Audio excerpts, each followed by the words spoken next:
Well, thank you, Mr. President. I appreciate it. We have an annual event that's coming up, Hoover International Restaurant Week, and I'll tell you what, you can travel the world and you never have to leave Hoover, Alabama. And next week, February 17th through the 26th, we're going to be celebrating that. It's a great time, great opportunity to go out and visit all the restaurants that we have. I'm glad we've got a great crowd here tonight that can hear what we're doing. And we always like to start that off with a proclamation, and we'd like to invite those that kind of lead the effort for us. Andy Tatum. Andy, you here? Come on up. We want everyone to come up. Cody Burns. Is Cody here? And there's Cody. Mark Jamrose, Helen Kim, Tony Herrera, Tanette Lynch, Vivian Mora, Daisy Zavala, and David Cohen, who is the president of our Hoover Restaurant Alliance, and probably would like to say a few words at the end, but not right just yet, David. So let's we will start with this. That's our city attorney. Hello.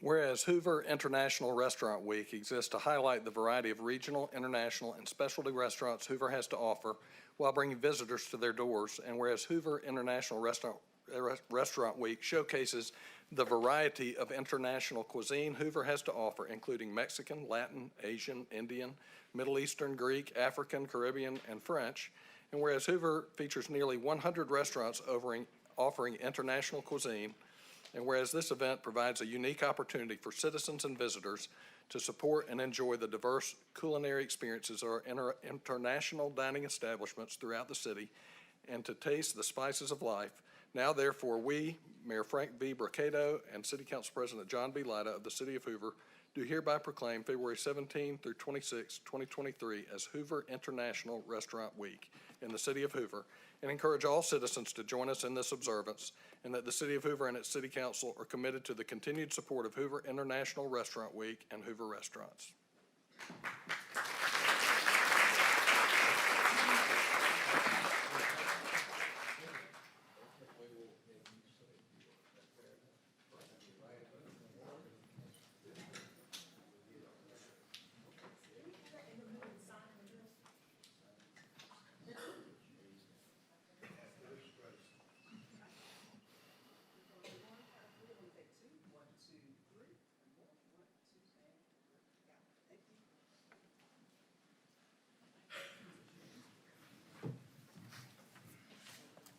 Thank you, Mayor Bracado and the City Council for supporting the Hoover restaurant community and specifically Hoover International Restaurants. Our mission is to champion our Hoover restaurant industry and guide the Hoover community to all the great culinary options here in Hoover. We believe that our restaurants offer a wide variety of regional, international, and specialty restaurants. Our goal is to invite all of our restaurants and our community to the table and to enjoy everything that is Hoover. We wanted everyone to experience our city's great food and our Southern hospitality Hoover style. We have almost 100 international restaurants in our city and are excited that we have almost 30 participating in this year's Hoover International Restaurant Week. Hoover International Restaurant Week is our way to showcase all the great restaurants that we have in our city. We have Mexican, Latin, Asian, Indian, Middle Eastern, Greek, African, Caribbean, and French. The Hoover Restaurant Week Committee is a group of volunteers who love our city and are working hard to support all the great restaurants we have. So we appreciate all the hard work they've done. A special thanks this year to our sponsors, of course, the City of Hoover, WBRC and JJ Pruitt, Mi Pueblo, State Farm Vivian, Content Logistics, Workplace, Buffalo Rock, and Enjoy Hoover. Hoover International Restaurant Week starts Friday, February 17th. It runs through the Sunday, the 26th. All that's left is for you to decide where to take your taste buds on vacation. So a big thank you to the City Council and to the Mayor for your support of the restaurants in our town. Thank you.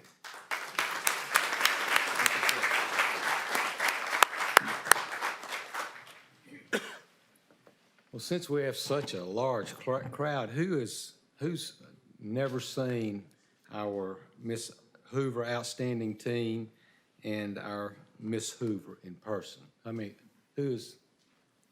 you're in luck tonight. We've got them here. So we have with us tonight Miss Hoover's Outstanding Team, Carrington Chanel. Come up, Karen, if you would. And she is joined by her mom, Michelle, and dad, Heath, twin sister, Kendall, and Denise and Freddie Roberson, who are grandparents.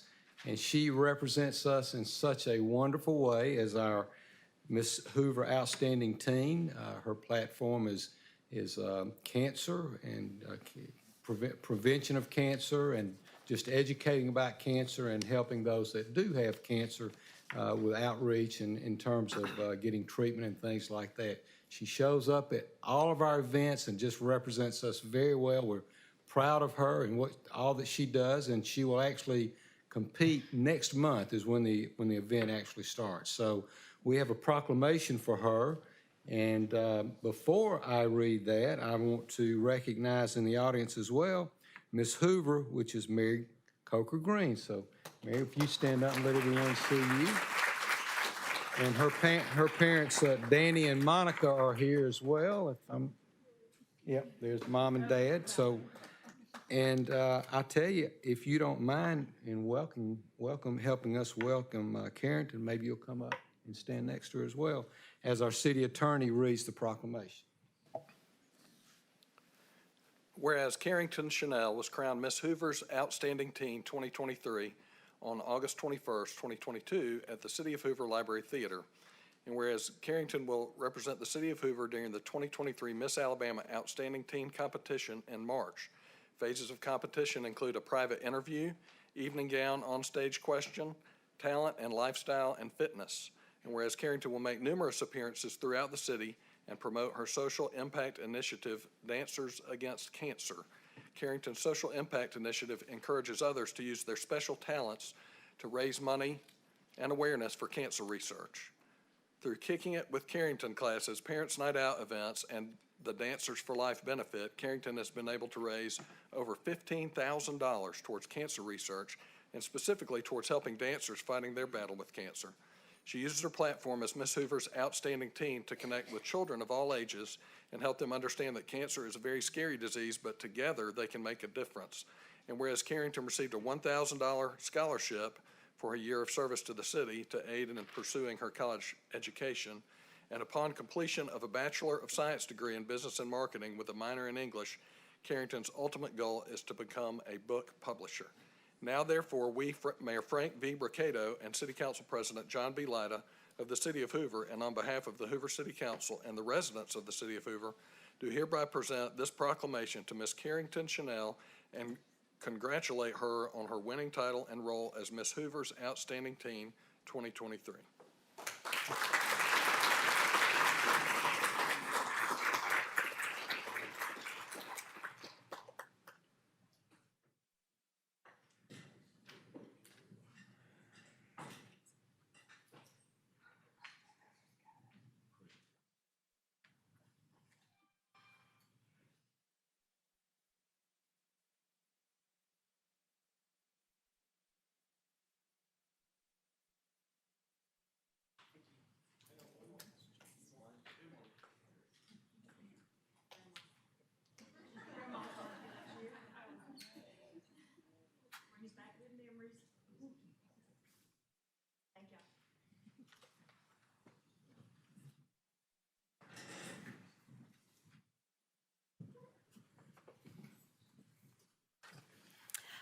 Hello, everybody. I haven't really prepared anything, but I just wanted to say thank you so much. I have loved representing Hoover so far. This city has always been behind my back. My grandmother, Denise Robertson, worked for the mayor of Hoover for 37 years. So I've kind of grown up in this city and I've grown to love it. And so I'm so thankful to be able to represent this city at Miss Alabama's Teen. It's a name change, Miss Alabama's Teen, on March 11th and 12th.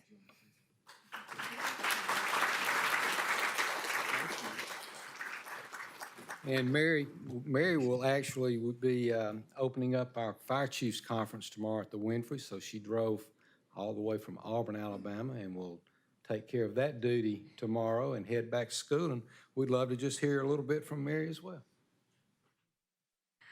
Well, hello. If I haven't gotten to meet you, I'm Mary Cooker Green, Miss Hoover, and I also just want to extend a voice of thank you and of gratitude. I know I've had the opportunity to do a few news interviews to speak around the city of Hoover, but I did live here for parts of elementary and middle school, and it's a place that I always felt like home to me. I found a lot of my family here, a lot of my friends here, and so I'm deeply honored to be serving the city of Hoover as Miss Hoover. I hope to continue to see y'all through the next 6 months of serving as Miss Hoover as I prepare to compete for Miss Alabama at the end of June. And so I just want to say thank you all again for all that you've done and supporting me in Carrington this year. It's truly been wonderful, and we're so thankful to be a part of the Hoover family. Thank y'all.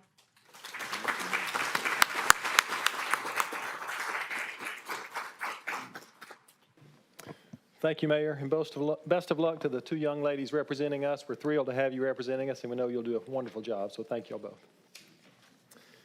I want to recognize some special guests in the audience. We have a lot of faces in the chamber tonight, many of which I bet have never been to a council meeting, so we want to extend a special thank you for your attendance here. I want to recognize some guests that are here. We have 3 formal council members in the chamber tonight. I'd like to welcome back Councilman Joe Reeves, Admiral Jack Natter, former Council President Gene Smith. Would y'all join me in welcoming them, please?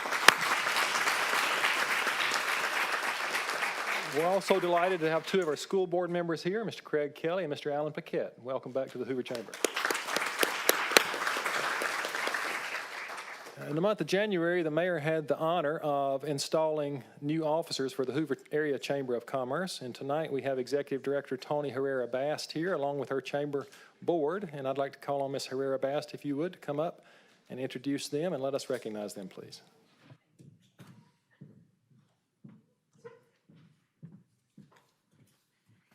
Good evening. Thank you, Mayor Mercado, City Council President Lyda, and City Councilors for allowing me the privilege to present our 2023 Hoover Area Chamber of Commerce Board of Directors. As I call your name, if you will please come forward. April Hare DeLuca, 2023 Board Chair, Magic City Law. Rowan Poorbanderwalla, First Vice Chair, Lake Crest Chevron. Kimberly Jackson, Second Vice Chair, Alabama Power. Diana Shaw Knight, Vice Chair, Finance, Sovereign CPA Group. Lynn Ray, Vice Chair, Administration, Business Telephone, Inc. Stephen Walsh, Legal Advisor, Weinberg, Wheeler, Hudgens, Gunn, and Dial. David Custard, Immediate Past Chair, ACCI. Greg Knighton, City Liaison, City of Hoover. Derek Murphy, City Council Liaison. Tyler Leip, Regions. Vivian Mora, State Farm Insurance, Mora Agency. James Robinson, Spire. Kim Starling, Ascension St. Vincent's. Reggie Torber, Pylon Building Group. Tyler Williams, Blue Cross Blue Shield of Alabama. Shannon Driver, Gagliano, Mortgage. Doug Ayers, PhD, UAB Collat School of Business.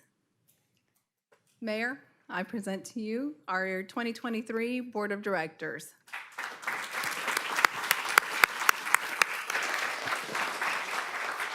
Mayor, would you join us for a photo, please?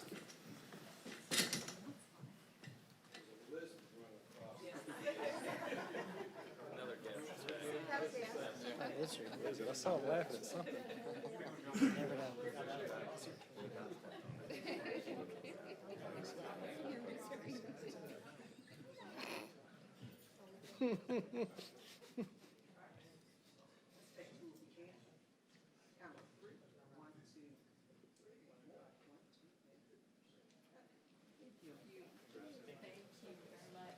Thank y'all.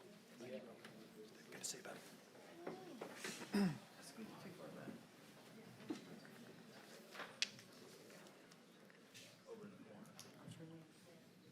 Yeah, let's get this consent. Say hello to everyone. Catch and release.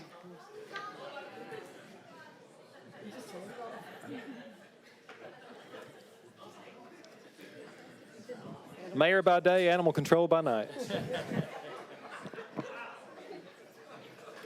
We'll now move to our consent agenda. For those that are new to the body, I'd like to explain what the consent agenda is. The consent agenda is made up of items that are typically routine in nature, and so the council has deemed it appropriate to consider these all with one reading and one block vote. As such, there will be no discussion on these items individually, and we will take one motion and one vote for all of them collectively. I have been asked to remove items 4 and 5 from the consent agenda and move those to the regular agenda. I would ask any member if they would like items 1 through 3 or 6 through 8 removed. We'll be happy to move that as well. I would ask the audience if there's anyone here to speak on one of those items. Mr. Smith? Item 6. Yes, sir. Item 6 and item 8. We will move items 4, 5, 6, and 8 from the consent to the regular agenda. Everyone should have a copy of this if they received one. If not, it's on the screen. All right, I don't see any others that would like those removed. Mr. Corley, if you would please read the items remaining on the consent agenda. Yes, first we have the approval of the minutes from the September 27th, 2022 special called meeting, the November 17th, 2022 work session, and the November 21st, 2022 meeting, which are submitted for approval. Resolution number 687723 authorizes Mayor Brocato or his designee to execute an agreement with the First Responder Institute Incorporated for the City of Hoover to host the Firefighter Challenge from September 5th, 2023 to September 10th, 2023. Resolution 687823 authorizes Mayor Brocato or his designee to execute a transit services agreement with the Birmingham-Jefferson County Transit Authority for mass public transportation services in the City of Hoover, Alabama. And Resolution 688223 approves the City of Hoover Personnel Continuity of Operations Plan. Mr. President, I move for the approval of the consent agenda as amended. Second. We have a motion and second for approval of the consent agenda. All in favor say aye. Aye. Any opposed, nay? The ayes have it, and the motion carries. We'll now move to our regular agenda. For those also new, I will explain that the regular agenda will include a reading of each item. We will then take comments and questions from members of the body, and then each item will have a public comment period where anyone who would like to speak on any one of the items on the regular agenda will be called up, and you'll be recognized. After you're recognized and you come to the podium, we would ask that you give us your name and address for our minutes and records, and then you'll be recognized to speak for 3 minutes. There will be a clock on the screen behind me and on the screen in front of you just to help you keep track of your time. So we'll begin with item number 4, resolution number 6879-23. Mr. Corley. This resolution approves revisions to the budget for the fiscal year ending September 30th, 2022, as shown on Exhibit A. Mr. President, I move for approval of resolution number 6879-23. Second. We have a motion and second. Any questions or comments from the body? Yes, sir, Mr. President. Could someone explain items 1 and 2, please? I guess 2 is pretty self-explanatory. Ms. The Bolton? Library Activity Fund. Okay, Ms. Bolton, you mind coming up and addressing that, please? Ms. Bolt, can you tell whether or not this has already been budgeted or not? No, this has not been budgeted. This was a deficiency we saw in the activity fund that we're trying to true up the end of the year so we can close out our books. Got you. So this doesn't include this year's activities, but last year's? Yes, this is for FY '22. Thank you.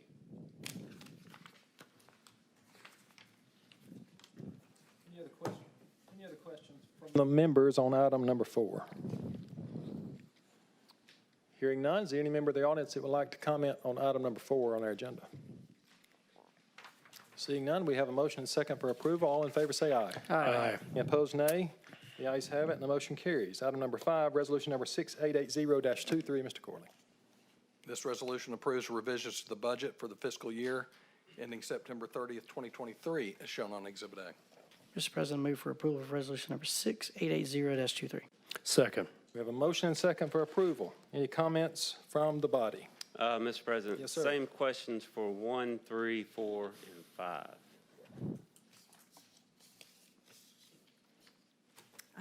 I may let Alan speak to or Mr. Rice speak to the Hoover Healthcare Authority. What were the other numbers, Dr. Middlebrooks? 3, 4, and 5. 3, 4, and Okay, 4 is furniture for the Met. We are asking to use activity funds that we collect to be specifically used in this amount for the furniture that needs to be replaced. So this hasn't been budgeted either, correct? No. I'm just wondering, I know we have a mid-year budget review coming up, why these items weren't held off until then? Trying to get the furniture in for, as far as demand and our supply to get it in time for the SEC tournament. Is there a reason why it wasn't included in the original talks of the fiscal budget then? Yes, Dr. Middlebrooks, the conversation around the new contractual relationship with the Southeastern Conference, with the city directly contracting with the conference and no intermediary organization, has revealed a number of areas that apparently the conference has wanted to upgrade for several years. Those things were not being transmitted through to us, and one of those things was the appearance of some of the functional areas within the Met Stadium. And so as we've engaged in those discussions, we saw that we had the activity fees to apply to that. These conversations weren't held prior to budget time, so we want to move on that. This is the year that we need to put our absolute best foot forward as we continue to seek a long-term relationship with the conference. Okay. Number 1? I'm sorry, is that the Healthcare Authority? That's Yes, the sir. Healthcare Authority. So as the Healthcare Authority moves through its, thank you, as we move through our activities, there are certain fees and expenditures that are payable. There are fees associated with filing a certificate of need directly with the state. There are attorney's fees. There's some actuarial work that has to take place as part of our application, sort of a business pro forma. So there are contractors and consultants that need to be engaged to perform that work on behalf of the Healthcare Authority so that we can file the application. Obviously, the Healthcare Authority has no revenue stream at this point in time. So these are overhead costs that need to be fronted so that we can get up and operating with a certificate of need, with a clinical partner. And then over time, there will be administrative costs that come, or fees that come back to the Healthcare Authority. And what's the time crunch on this? I mean, we are 1 month away from a mid-year budget review, so. Our CON application is due to be filed in February. 4 and 5. Yes, number 4, we have an existing employee who's working or who's paid as a journeyman plumber, but he's actually completed his master plumber certification, so he's now working as a master but paid as a journeyman, and that puts us in a situation where he's working out of class. It's a cost savings to upgrade him to master than to have to contract out for plumbing work.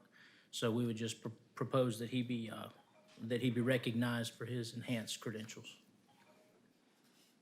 And number 5 was an unforeseen failure of some of the battery backups that serve our 911 center. Okay, thank you for the explanation. Yes, sir. Mr. President, I have a question for Mr. Rice. Counselor Driver, yes. Yes, ma'am. Mr. Rice, number 10, the turf for various fields, the $9 million capital projects fund. Is that the same $9 million that we discussed in the Finance Committee meeting that's going to be swept from the 22 surplus? Yes, ma'am. It is. We just need it in a formal amendment to position it for expenditure. All right, thank you. Yes, ma'am. Mr. President, just one question for me. Mr. Rice, just for my knowledge, when getting back into prior questions about escalation, when a fireman or a plumber receives their certification, they automatically get an opportunity.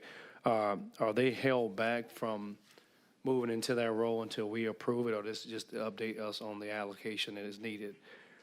No, they can't be paid. In this case, this individual cannot be paid at the master plumber pay grade until the council approves that upgrade of the position.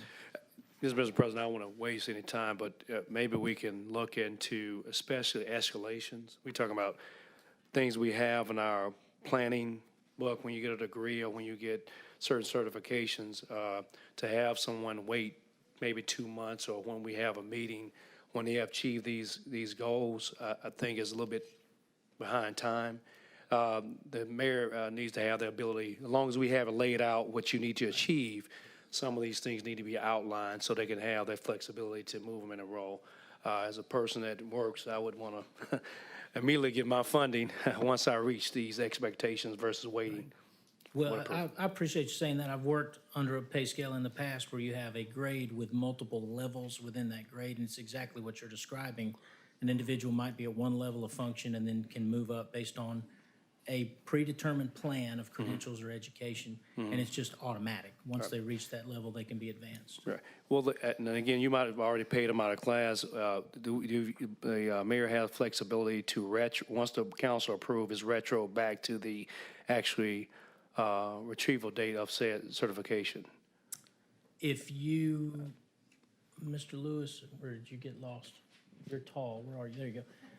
If they approve it retroactively, then that individual could be paid back to the time of their receiving their credentials. Is that correct?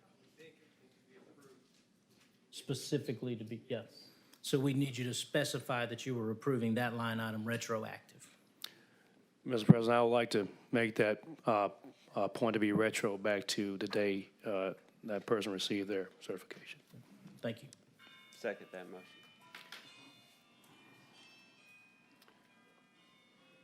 It's time to vote. The call to the vote. We have a motion and second to retroactive that.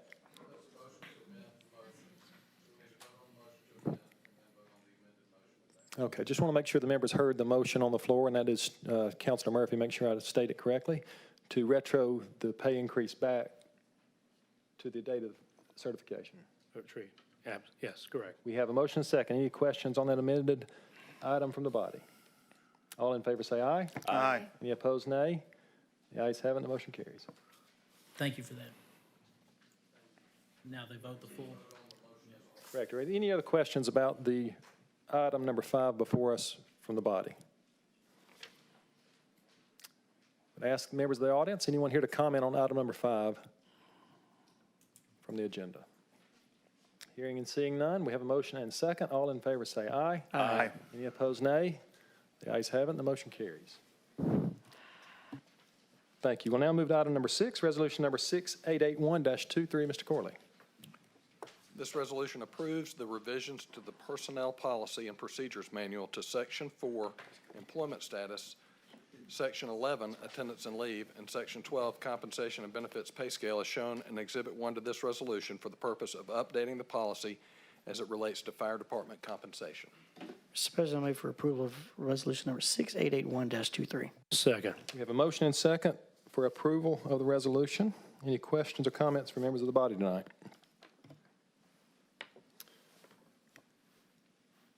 Mr. President Emeritus, welcome back. Name and address, please. Yes, sir. Gene Smith, 1080 Magnolia Run, 35226. I was just wondering specifically the fire department compensation. How are the adjustments being detailed or described, or is it across the board, or is it just for certain positions? Very good. Mr. Rice, would you mind addressing that question, please?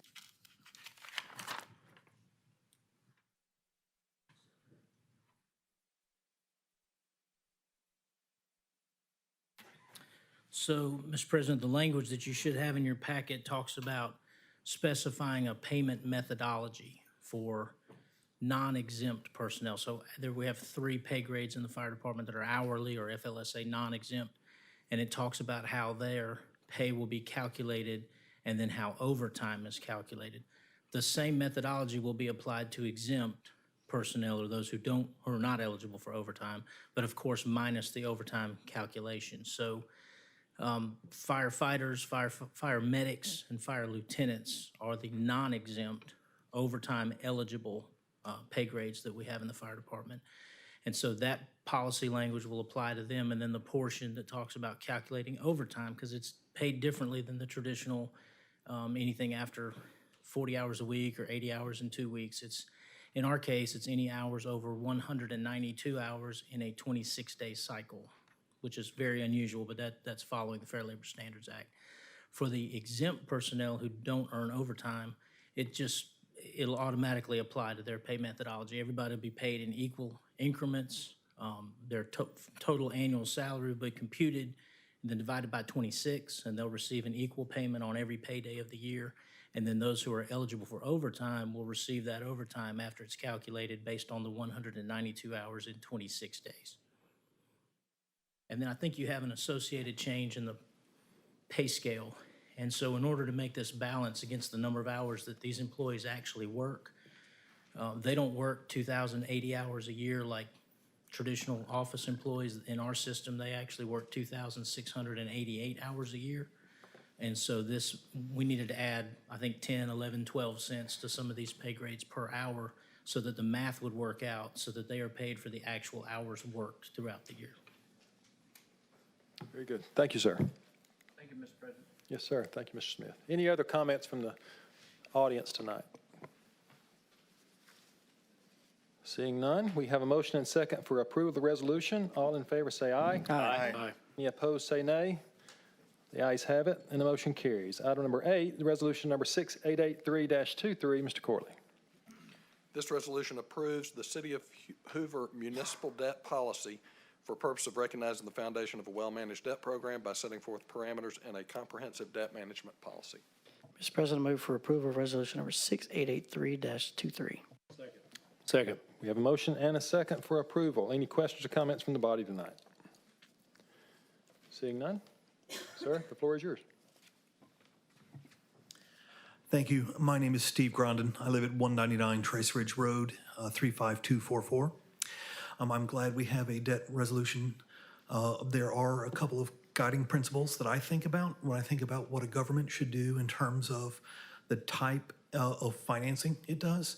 It has to do with capital projects that, as the debt resolution properly recognizes, incur a lot of upfront costs but have a long duration. I think that item 3, focusing on, the factors to consider, saying the quickest repayment reasonably possible, it doesn't really jive with the idea that the costs should be spread out over the lifetime of the capital improvement. That kind of talks to intergenerational equity. If people currently, the taxpayers currently bear all the costs for future taxpayers, that's nice for them to do, but it's also kind of expensive for them to do. So focusing on the interest costs aren't the only thing that we ought to take into consideration when deciding how long we should finance something for. It's more of an intergenerational equity question than solely looking at the interest costs. I noticed that we are limiting the use of swaps, cautioning us about it, which is wonderful considering Birmingham's ignominious history with interest rate swaps. One item that would be useful to think about when talking about the options between fixed and variable is if you say, I would prefer a variable during times of high interest rates to take advantage of the possibility, the bias to think the rates will go lower later. It's essentially a swap. Refining variable to fixed is essentially a swap. And that's not necessarily a bad direction, but the other direction we saw really had negative consequences. So I don't mind thinking about a swap in terms of refining variable to fixed. And finally, I think that ties together the last two comments, the idea that fixed and variable, definitely options that are usable, but sometimes, the final tying idea is that nowhere is it mentioned that the costs sometimes need to be considered when we're thinking about either refining, restructuring, or changing variable to fixed. And I think that's an important consideration, needs to be, even though it's not explicitly stated, it would be beneficial to mention that the costs of changing financing, either initiating or changing at refi type situation, need to be considered as part of the debt policy. Thank you. Thank you, sir. Any other comments tonight from the audience? We have a motion and a second for approve of the resolution. All in favor say aye. Aye. Any opposed, nay. The ayes have it, and the motion carries. Item number 9 is ordinance number 23-2591. Mr. Corley. This ordinance modifies Chapter 10 Municipal Court, Section 3, where and when held of the Municipal Code of the City of Hoover, Alabama. Mr. President, I move to approve ordinance, I move to adopt ordinance number 232591. Second. We have a motion and a second for adoption of the ordinance. This does call for a public hearing, so I will open the public hearing by asking members of the body if they have questions or comments about the item. Mr. President, Yes, sir. Mr. Corley, let me know if I'm reading this right or wrong. Where it says in section 1, delete the following: the municipal court shall hold court at times and place as the governing body may determine with the advice of the municipal judge. And we're adding the municipal court shall hold court at times and place as the governing body may determine. It was under my understanding that was going to be replaced from the municipal judge to the director of the court. Am I incorrect on that? I can answer this. Thanks. Okay, on the ordinance, the ordinance itself will read exactly like the state code says now. So we have replaced the modified version that we had to actually have the code modified to have it exactly as the state code. Resolution number 6876 actually provides for the multiple locations in the city, and then it also is determined by the director of courts. So we put that part in the resolution. The ordinance itself is for the state code. The resolution allows the director of courts. Great. Thank you very much. Any other questions or comments from the body tonight? Any comments from the public? Seeing none, we will close the public hearing. We have a motion and second for adoption. Madam Clerk, please call the roll. Mr. Posey? Aye. Mr. Sweeney? Aye. Ms. Driver? Aye. Mr. Murphy? Aye. Dr. Middlebrooks? Aye. Mr. McClinton? Aye. Mr. Lyda? Aye. With a vote of 7 ayes and 0 nays, the motion carries and ordinance is adopted. Item number 10 is resolution number 6876-23. Mr. Corley. This resolution authorizes the Hoover Municipal Court to be held at any City of Hoover municipal building that is leased or owned by the city at the location and time determined by the governing board with the advice of the Director of Courts. Mr. President, I move to approve resolution number 6876-23. Second. We have a motion and second for approval of the resolution. Any questions or comments from the members? Any questions or comments from members of the audience tonight? Seeing none, all in favor say aye. Aye. Any opposed, nay. The ayes have it and the motion carries. Item number 11, ordinance number 23-2592, Mr. Corley. This ordinance establishes short-term rental regulations for the City of Hoover, Alabama. Mr. President, I move for the adoption of ordinance number 23-2592. Second.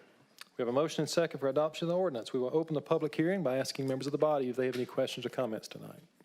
Mr. President, I will reserve my comments to listening to our public hearing. Yes, sir. Mr. Murphy, I'll make a note of that. Same here. All right. Any other members tonight wish to speak prior to public participation?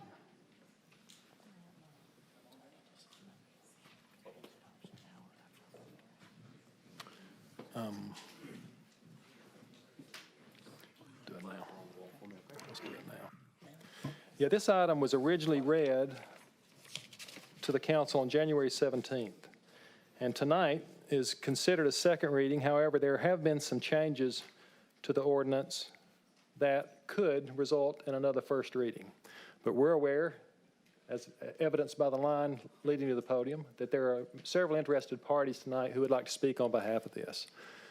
The changes that have been made apply solely to fire suppression systems. It was initially in the ordinance that the city would require sprinkler systems in any short-term rental property.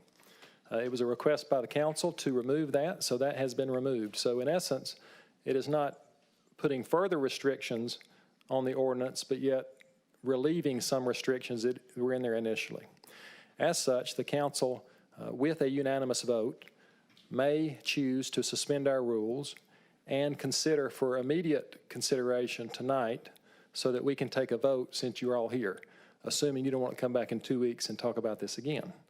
So what I would ask the body, if they would consider a suspension of the rules, and I would entertain a motion for suspension. Mr. President, I move to suspend the rules on this item for immediate adoption or consideration. Second. We have a motion and a second. This does require unanimous approval, so it does require 7 votes. Should there be a nay vote to this motion, we will be back in 2 weeks to consider it again. So, Madam Clerk, please call the roll of the motion. Mr. Posey? Aye. Mr. Sweeney? Aye. Ms. Driver? Aye. Mr. Murphy? Aye. Dr. Middlebrooks? Aye. Mr. McClinton? Aye. Mr. Lyda? Aye. 7 ayes, 0 nays. That was simply a motion and a vote to suspend our rules, which will now allow us to take up the ordinance that has been read, and we have a motion and a second for approval. We're now into the public hearing, so the gentleman at the first, I'll just remind you, you're recognized for 3 minutes. If we could get your name and address as you begin, we would appreciate it. Thank you, sir. Thank you. My name's Alex Linky, address 3457 Lingate Circle, 35216. I'm kind of late to the game. I've only lived here for a couple months, but I moved from a larger area and I wanted a God-fearing place, and I found it, and Birmingham's been great so far. Just want to get that out there. And during COVID, I've been in the real estate rental for about 5 to 6 years. During COVID, the government locked me down, lost a lot of money. I had to bear all that on my own. So my attitude going in is the government is overstepping. But I have a couple questions. The first one is Section 650, letter C, the rental of single-family homes. Why does this only apply to that? Why doesn't this apply to apartments and condos? If someone can't afford a house, they don't have the same opportunities then? That you're concerned about safety and traffic? What about people in apartments and condos? That doesn't seem fair at all. Anybody who lives in any condo or apartment, people are stomping around. People who live there create that noise. Why aren't they protected? That's the first thing. And the second thing is, who actually wrote this? Does anybody with actual real estate rental experience, did they write this? Or is this all just legal? Anybody? Who actually came up with this? Okay, silence. Interesting. The people who actually rent Airbnbs are, for the most part, professional and upstanding people. There's a lot of people who work in different areas, travel nurses, doctors, FEMA, Border Patrol. All those people rent short-term also. Where are they supposed to go? There's also people, there's families with small children. They prefer that over hotel for safety purposes. Also, if you have a family of 6, 7, 8 people, you can't afford a hotel. You need the convenience of a cheaper place to rent. And at the beginning of this meeting, people are touting that, oh, we have all these restaurants. Who do you think goes to these restaurants? People come to visit. People who visit spend money. That's tourism. That drives a lot of economies. And we're going to lock that out because some people think it isn't safe. A couple hundred yards from here, you have dozens of day laborers hanging out at gas stations. How is that safe? I think there's a lot of things you haven't thought about. And some people are scared. There's a lot of fear-mongering about big companies coming in and buying everything up. Zillow lost billions of dollars trying to flip homes. That's a big company. They couldn't do it. So there's a lot of things that have to be thought about. And I think that people should be able to do what they want with their own houses. Thank you. Thank you, Mr. Linky. Next.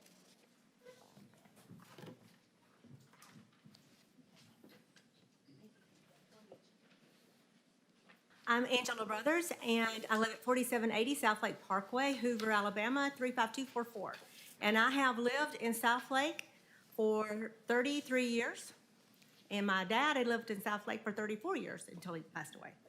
So we were the third house in there, he was the third house in there, and I was the fourth house in there. So I grew up in South Lake. My children grew up in South Lake, and it's our home. We love it there. I bought my house from my dad when he had cancer because he needed a one-level home. And when he passed away, I couldn't live there anymore because I was just grieving. So I rented it out long-term, And during that time when I rented it out long-term, which was in their lease contract to keep the gutters clean and several other things, which they did not do. So there was lots of rot all over the house. The grass died. I was worried about the oak tree dying. It was sandy. Since I've moved back in, I have fixed replanted grass and fixed all of their wood rot and repainted where there was wood rot, replaced almost all the windows from the damage, and most of the floors on the inside. So long-term rentals do not give us an opportunity to be in our house frequently to see what is actually going on, and there's a lot of damage that's created. Short-term rentals, I've been doing those for about 3 years, but only 7 months or so in the city of Hoover, because I own other properties on South Side in Birmingham, which I had on short-term rentals. These people have become my friends that rent my places. We text each other. They tell me why they're coming. They go to the ballparks. They ask me what restaurants are good here in the city of Hoover, and I give them a list. And it brings a lot of revenue here. When I sent that email to y'all this morning, I didn't realize that the city planner has estimated there's over 200 give or take, actually owners for short-term rentals in the city of Hoover. I applaud that, thank goodness, because that gives the city of Hoover a step ahead of where they would be. City of Birmingham was just named number 4 across the nation as the best place to go and stay in an Airbnb for entertainment and restaurants. No wonder on South Side, the restaurants are popping up faster than I can go and even frequent them. The same thing could happen here with the city of Hoover. These small-term rentals not only help me as an owner, it helps the people that live around me. I talked to my neighbors today. They told me that whatever I need to support this referendum, that they would be here. They would be here. They would do whatever. But, I don't want to negatively impact any of my neighbors. I want to make life better for them. I don't want to impose on them to come here and sit when they have families and jobs and this is their routine every day. But if I asked them to, they would. And they would be for short-term rentals, because I asked them that question today. Thank you, ma'am. Thank you for being here. Can I just say one other thing? Ma'am, your time's up. I'm sorry. Thank you. Thank you. You're welcome. Thank you. I am Leah Callahan. I live at 4779 South Lake Parkway, 35244. Our home has been a family home for over 30 years. We raised our boys there. The home, the neighbors, and the neighborhood are very dear to us. The short-term rental has been a quadruple win in our experience. We've been doing it 18 months as we bought some recreation property. For us, we can still use the home when we want to. We can go there and stay. We can have our family come in and stay for Christmas, for weddings or graduations. Our family can stay there instead of us all cramming into one home. So it's been very good for us. We get to get back in our house every week. We're in there and taking care of things. It's been a win for our neighborhood because the house and yard are better cared for now that we're being rated on the market system. We're a super host. We're proud of that rating on the system. And we make sure that our neighbors don't have anything to complain about. We don't allow guests to park on the street. When we were there, we entertained our friends and family. We parked on the streets a lot. We don't do that now. It's a win for the city because of our hospitality. They see Hoover through us. We leave them a gift. We make sure that it's ready for whatever reason they're coming for. We're sensitive to their needs. It's brought in revenue. We leave them a list of those restaurants they were talking about. Please visit these places in Hoover. They come in to go to the ballparks, to the Galleria. They come in for a travel ball. They don't want to stay in a hotel. And they even ask us. So it's a win for them because they ask us. We travel 40 days out of the year. We don't want to stay in a hotel.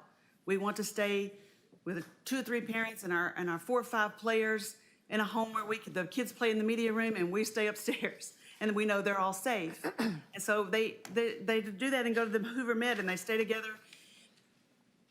They ask us, if your place is booked and we can't find another one, we'll stay in Alabaster. Well, when they stay in Alabaster, they spend their money in Alabaster. So we're losing out. With this ordinance issue that's come to our attention last week, we were surprised. We haven't had one complaint from a neighbor, from the HOA, not one in 18 months. We asked our next door neighbor, what are we missing? Or something going on, we're not here? He said, I haven't noticed anything at all. Actually, I'd forgotten y'all were doing that. He'd forgotten. He's retired. He's home all the time. He's out in his yard all the time. He didn't see anything in 18 months. So I implore you to please don't take this away from us. Consider all sides and all the experiences. They're different. You seem to have only seen the bad side, but there's a lot of good side that we need to consider. So I'm asking you to hear our example of an exemplary example of short-term rentals. Thank you. Thank you, Ms. Callahan. Mr. Davis. My name's Mark Davis. I live at 2116 Southwind Circle, Hoover, Alabama, 35244. We have lived in South Lake subdivision for over 7 years. During the first 6 years, we've never had any home break-ins. In the last 12 to 15 months, we've had 2 home break-ins. One this past Christmas Day, just 4 houses down from a short-term rental. There are 2 short-term rentals in South Lake Estates across the street from each other. In 2018, then Hoover Police Officer Jihad Adaka came to my home to address problems with trespassers on Indian Valley Lake. Officer Adaka stated that South Lake is a very safe place to live and there were never any problems with break-ins. Short-term renters in South Lake have violated our covenants regarding business activity in the subdivision. They did not get approval from the HOA to have a commercial business in our neighborhood, which is required by our covenants. Short-term rentals do not respect covenants, and neither does the rentee who does not know about our covenants. One rentee has left their boat on the street in our subdivision. This is a violation of our covenants. The renter website tells rentees they have access to the lake. They do not. That's a violation of the Indian Valley Lake rules. The renter has allowed rentees to trespass on the lake without a proper license. You have to have a license to be on the lake, okay? Indian Valley Lake is a separate entity to South Lake subdivision. One neighbor told me of 2 small busloads of rentees being dropped off at a short-term rental home with buses blocking traffic on South Lake Parkway. I and my neighbors have seen excessive traffic with rentees being dropped off in the middle of the street with Lyft and Uber drivers. I and my neighbors, we have seen excessive trash left on the street after a weekend of partying. There have been times where cars have been left on the street, which is a main thoroughfare. In my opinion, short-term rentals are a safety and security issue. There's only about, the short-term renters claim they do background checks. That's only about 90% effective. And it only applies to the person renting, not to the other people going. There's not a background check on them. According to the short-term rental website, background checks are typically not used for short-term vacation rentals due to both the expense and the fact that guests have been turned off if asked for excessive amounts of information. With short-term rentals, you do not know who's coming in your neighborhood. If you have young children and teenagers in your home, do you want a sexual predator or child molester next door? How do you know if the people staying at your short-term rental are not checking out the neighborhood? Here's a quote, I got 30 seconds. Here's a quote from Keep Neighbors First. Airbnb did not become a multi-million-dollar business by facilitating true home sharing. This false impression is part of a carefully calculated misinformation campaign. In reality, short-term rentals platforms make enormous profits. In closing, I and my neighbors agree with restrictions on short-term rentals. I've talked to many of them. Our HOA president and board members who represent 488 homes in South Lake subdivision support at least a minimum 60-day rental. Thank you.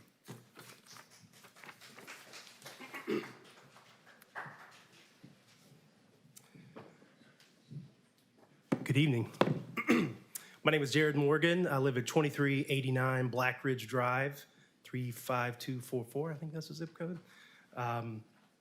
And I've actually lived here for quite a while. I have also run a business here, a technology business called ProctorU. Proud to have had that headquartered here for the last 15 years. I'd like to start by saying, thank you to everybody with the city, the council, the mayor, Alan, the Chamber of Commerce that's here tonight. We have a great city. And I moved here from Florida back in 2005. And I remember telling, my family when I was moving up here, I don't want to live in this steel town. Like, who wants it? And then I came up here and hated the job I moved here for, but fell in love with the city and fell in love with the area and all the things that it had to offer. We have a great city. We have a great way of life. We have great schools, awesome shopping. Everybody's lauding the awesome restaurants we have here. And that's why I think this issue is so important. This is a quality of life issue, in my opinion. I've never met a homeowner that did not own a rental property that was pro-rental property in their neighborhood. I don't own any rental properties in Hoover, and I'm not supportive of any short-term rental properties in any of the single-family neighborhoods in Hoover. I think a lot of the discussion around here says that we should leave this to an HOA issue. I think the problem with that approach is you guys all know HOAs are strapped for funds. It's a difficult thing to enforce. And when you leave it to that, this body is probably going to have to play mediator fairly often when you get into these fights about whether or not that they're complying to HOA covenants. And so I also don't think that this is a great win for the city of Hoover in revenue. We keep talking about how many restaurants that they'll visit when they rent here, but there's lots of other businesses in the city of Hoover that are not restaurants. I live in the Brock's Gap area. There's dentist office, there's gyms, there's shoe stores, there's doctor's offices, there's dance studios. Short-term rentals eating up houses doesn't feed any customers into those kinds of businesses. And certainly the residents that live use all of those businesses and the restaurants. I know I eat at Hoover restaurants probably too much. So I'd just like to finish by saying thank you guys for taking up this issue. I strongly support us putting a ban on short-term rentals in the city of Hoover. Thank you.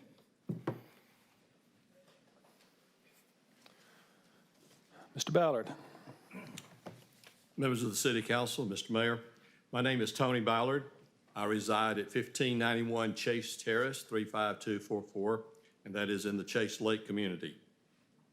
I am speaking tonight both as a resident and as a member of the HOA Board of Directors. We respectfully request the City Council pass an ordinance to restrict Airbnbs and short-term rentals in single-family residencies within the City of Hoover for the following reasons. One, Airbnbs and short-term rentals will reduce the local tax revenue, mostly the hotel tax. And these monies can be used for critical infrastructure, first responders, our police, fire, EMTs, schools, city parks, and recreation. Disruptive visitors. If a large group rent a home and many cars come in, a home that was built for 2 to 3 cars, and you have 4, 5, or 6 cars, these vehicles will create a safety and traffic hazard for those residents who are near and close to the rental property. And major national and international entities do buy up homes at inflated prices, which will artificially inflate property values here in Hoover.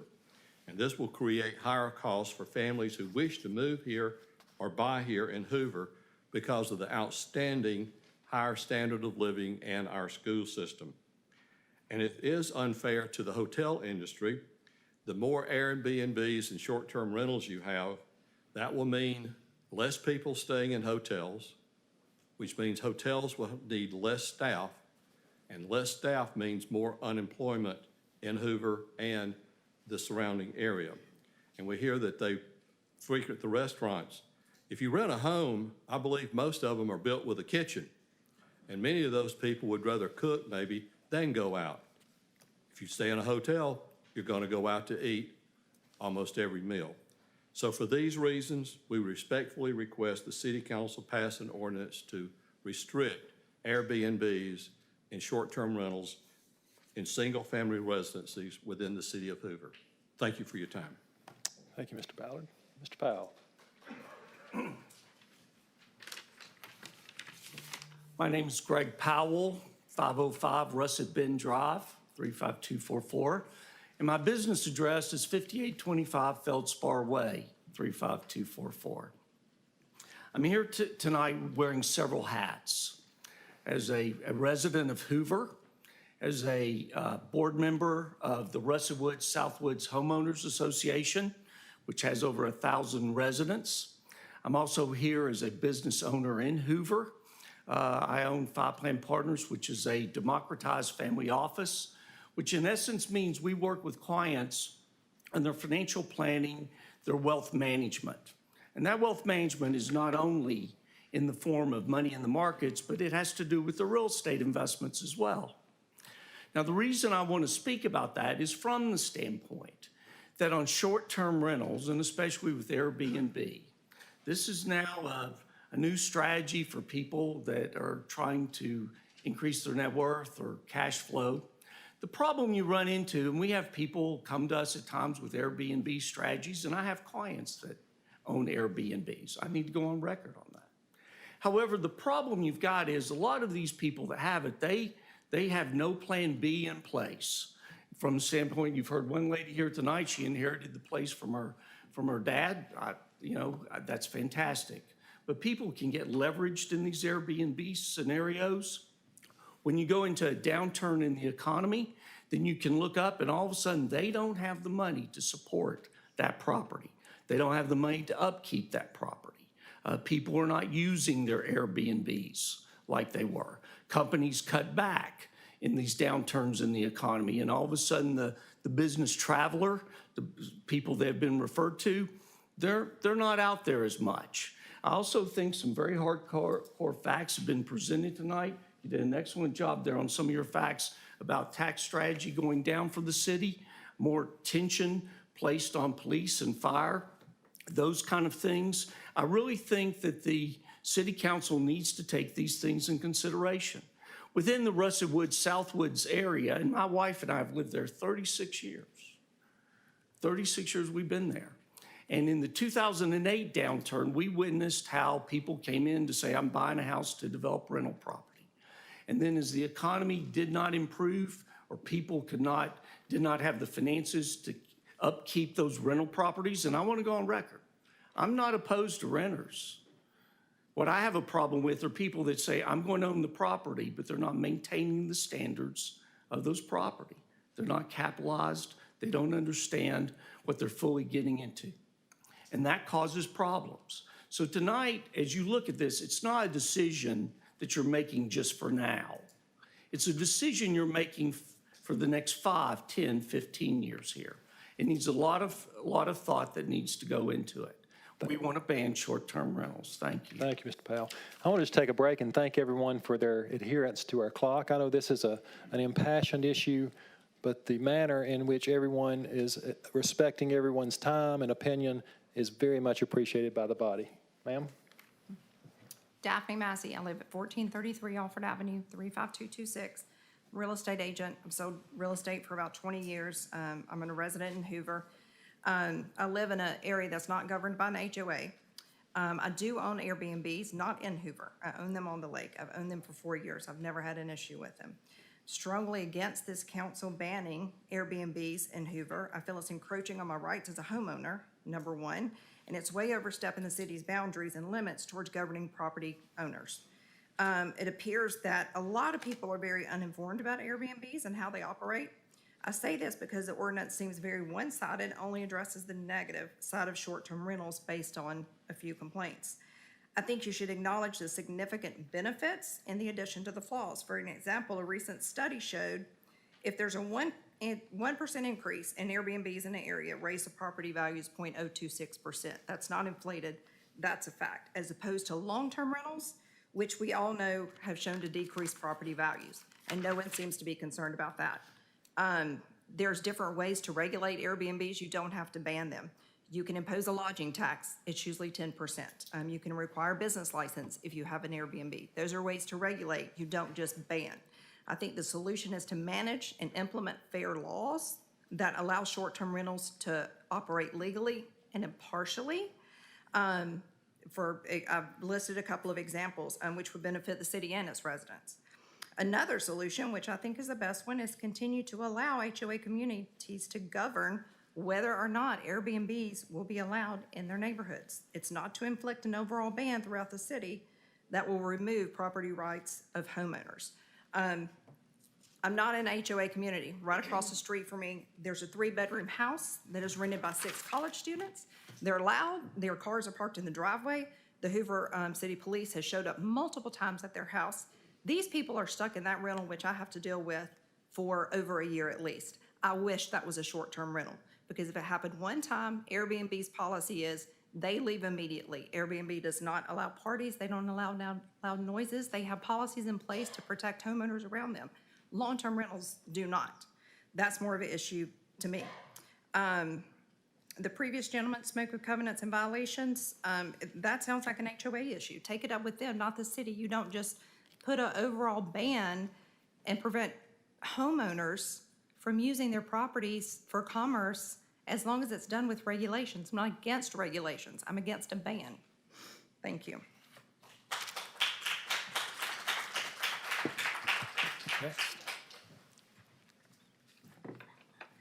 Good evening. My name is Pamela Allums. I live at 2164 Black Ridge Road, 35244. My husband, Mike, and I have lived in Hoover for 25 years, and we're here tonight with concerns about allowing Airbnbs in the city of Hoover. Our city is a neighborhood. It's a community of families of diverse backgrounds. We cannot ignore the well-documented negative impact that Airbnbs can have on our neighborhoods. Living next to an Airbnb can range anywhere from mildly concerning to completely life-altering. Noise disturbances, safety concerns, a need for increased police intervention, trash, safety, parking, traffic concerns are all obvious. Zoning laws keep hotels out of residential neighborhoods. They help accommodate for the disruption of tourism. Residential housing is zoned and built through a completely different process. At question is whether a short-term rental property should be allowed to exist on a residential street. This would allow a commercial party event venue for non-residential groups to have bachelor parties, wedding receptions, corporate retreats, disrupting the harmony and peace of a pleasant neighborhood and depriving the surrounding neighbors of a quiet enjoyment of their home. Business interests should be banned from operating commercial enterprises in residential zoned neighborhoods where they have the potential to cause significant disruption to the peaceful nature of the family neighborhood.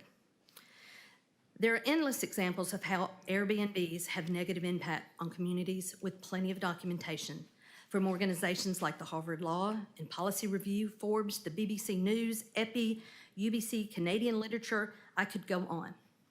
For example, New York City's Attorney General released a report that in 2014, 72% of all Airbnbs functioned illegally, and city council members said that Airbnbs consistently undermine their efforts to preserve affordable housing and thwart efforts to protect residents.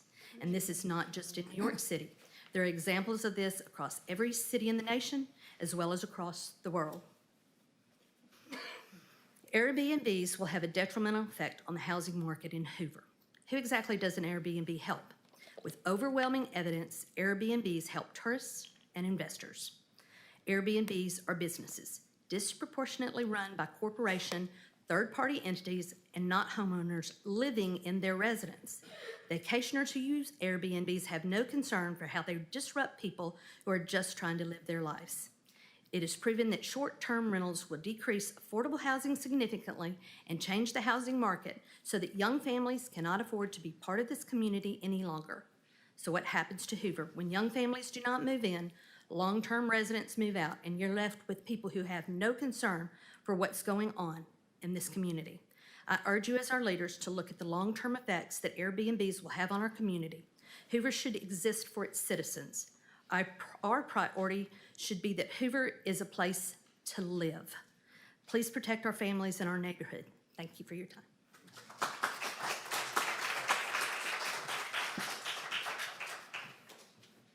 Hello, I'm Stacy Pickett. I live at 1622 Chase Terrace, which is also part of Chase Lake. And with all due respect to my friend and neighbor, Tony, I have a different view. So I am not aligned with what, he spoke about for our HOA. To just set it out, I don't own any rental property. But over the last 10 or 15 years, I have rented an Airbnb at least 15 times, maybe 20. I moved here in 1994, but my family's scattered all over the U.S., and none of us have one home that's large enough for everyone. So instead of making everyone travel, we rent a home in, Boone, North Carolina, or I rented one Thanksgiving just a few blocks from where my daughter lived in an apartment, renting a house. She was renting a house, but she only had part of the house. I rented a home a few blocks over from her so that my family from California and Virginia and Hoover and even Florida, we met there and we had Thanksgiving. And sure, we spent money on local entertainment. We bought groceries. We bought out at a few restaurants. We spent money in the economy, but it's hard to have more than about 4 people stay in a hotel for very many nights and eat every single meal out. I mean, that just gets hard. And I even think about, Mayor Brocato, I heard you speak recently at the Winfrey, and you were speaking about our incredible program down at the Cyber Forensics Institute. We have folks that come to town, I understand, for training. It can be 2 weeks, 5 weeks, whatever. They're in town. Wouldn't you like that person who's traveled to Hoover to be able to stay over a weekend and have their family come and stay with them maybe in a home setting? Staying in a hotel for 6 weeks, that's a long time. Another example is possibly somebody coming to the Birmingham, Hoover area to get cancer treatment at, UAB at Acton Road. They may need to stay a couple of 2 or 3 weeks. It's hard to be in a hotel, especially when you don't feel well. A home with a kitchen, a little bit more comfortable setting where maybe you can have somebody come and stay with you.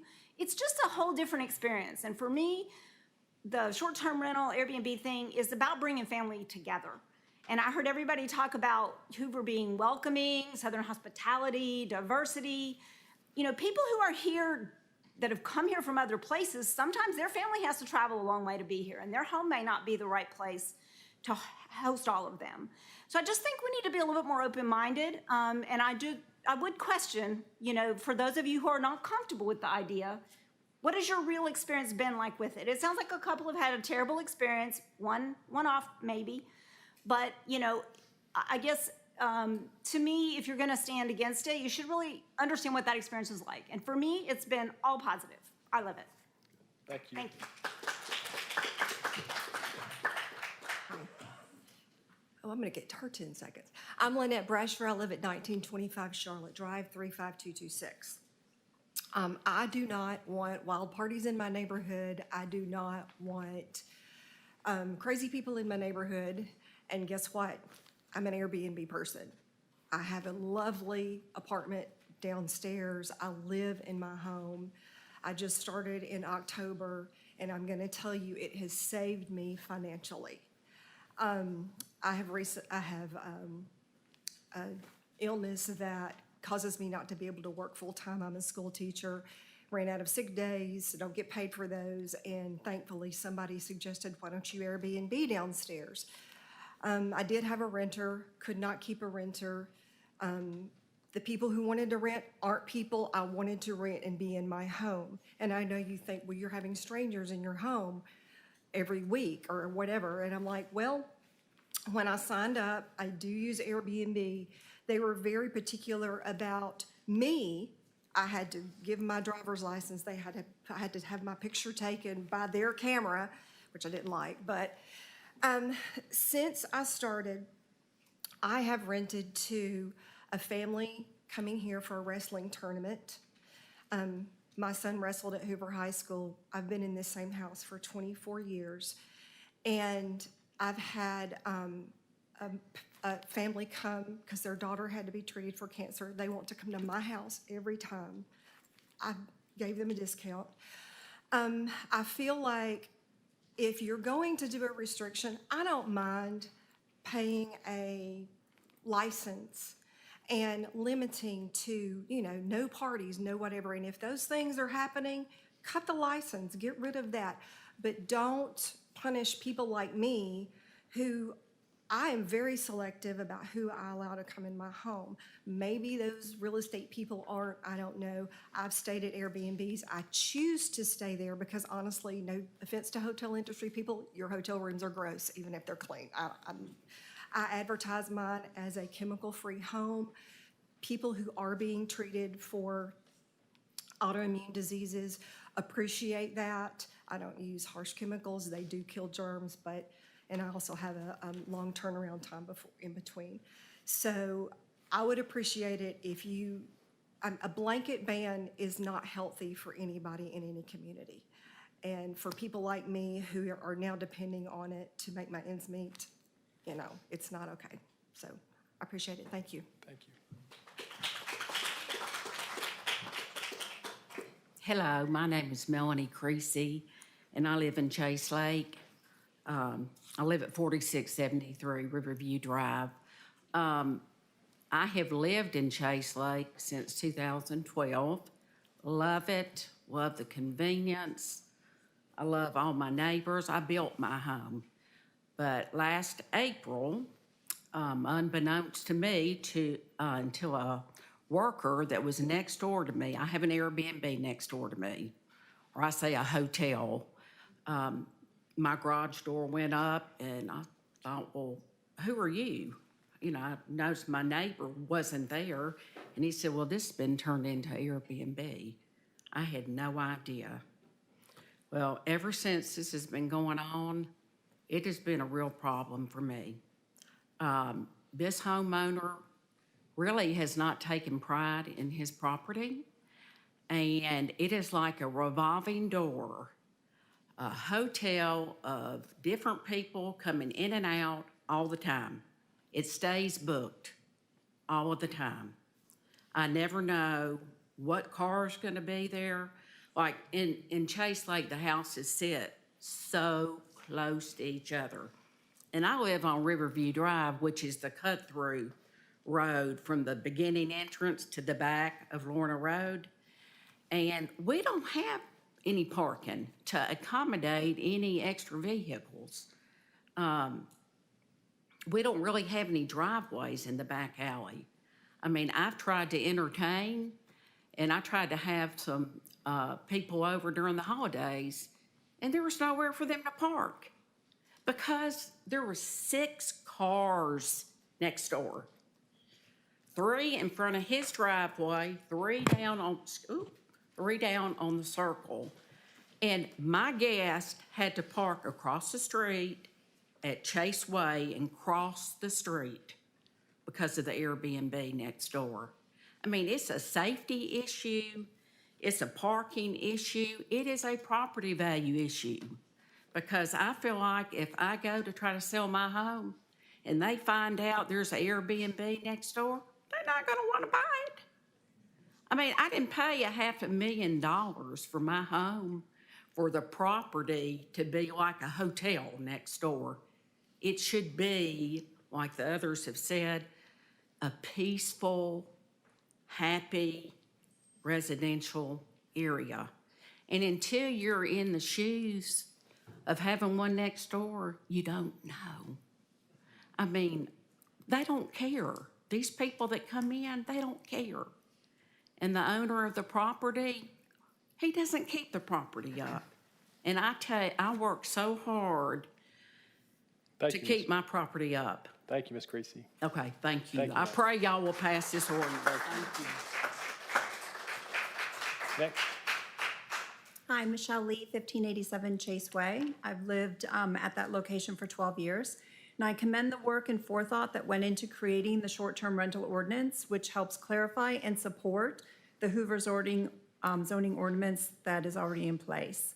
A yes vote is a proactive approach towards ensuring clarification of how the zoning ordinance affects this new business model and enforces a fair playing field for these businesses. I would like to note the precedent set in Shelby County in November 2021 to enforce the zoning regulations against a short-term rental that was operating in a single-family residential zone. In a unanimous vote, they clearly concluded that a short-term rental was in violation of the zoning ordinance. In that ordinance, which is very similar to Hoover's, a short-term rental would only be allowed for multifamily or commercial use zones. Other points I want to make. I choose to live in a community of close neighbors, not next to a hotel. That's why I bought a home in a single-family residential community. Your choice today will have an impact on home sales and sustainability of residential neighborhoods in Hoover. People may choose to buy their homes in other cities close by, the ones that are enforcing the zoning ordinance for short-term rentals. Number 2, short-term rentals are getting an advantage over similar businesses such as hotels. They can operate without a business license, liability insurance, safety measures and property inspections, minimum parking requirements, paying business taxes, and some even only pay homestead property taxes. I know this because I checked up on the owners for the Airbnb in my neighborhood by calling the tax office. The property was listed as homestead, and since they actually live in Georgia, the 1099s issued to the IRS would only have them paying Georgia taxes, not Alabama taxes, unless they are actually registered as a business in Alabama. Number 3, in addition, short-term rentals don't have employees to deal with complaints about loud or rowdy guests, so neighbors next to those short-term rentals would need to rely on the police.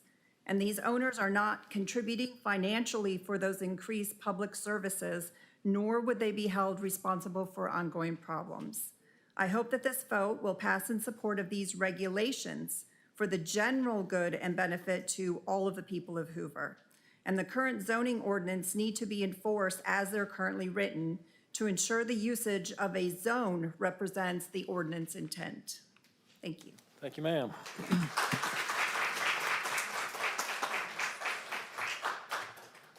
Hi, I'm Kristen Payton. I live at 328 McAllen Drive in Pelham. I have a short-term and long-term rental management company with my partners here in Hoover. We do not have a short-term rental in Hoover right now. We have a corporate midterm rental, 6 months or more. However, we are here in support of homeowners' rights and responsible renting. One of the things that I keep hearing is, don't outright ban them. And my issue is that by banning them, you're essentially stripping away homeowners' rights. And it's not just my personal take. The government coming in and stripping away a homeowner's personal rights, it's just not, I hate to say it this way, but it's not their place to step into the neighborhood and take that away. The homeowners association is, I think, better equipped to do that through the votes of the residents in their neighborhood. I have heard several times that there are over 200 short-term rentals in the city of Hoover. I actually went through the platforms street by street, and once you take out the duplicates and the split listings, there are actually about 67 in the city of Hoover. And I did an overlay to map out all of them. Let's see. Of those, approximately 13 are apartments. Sorry. Let's see.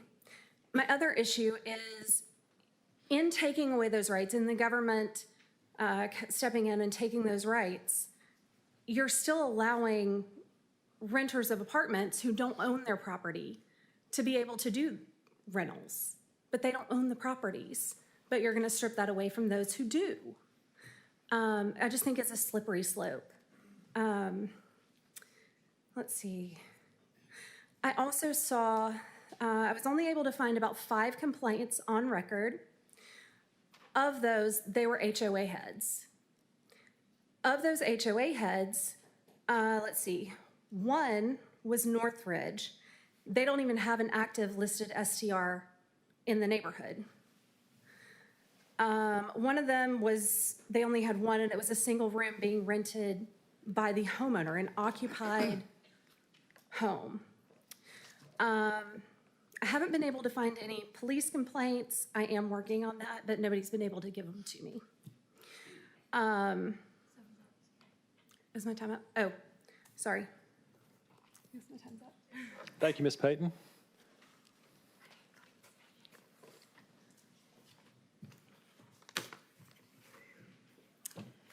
Member of the council, my name is Jordan Hosey, and I represent a Hoover resident myself.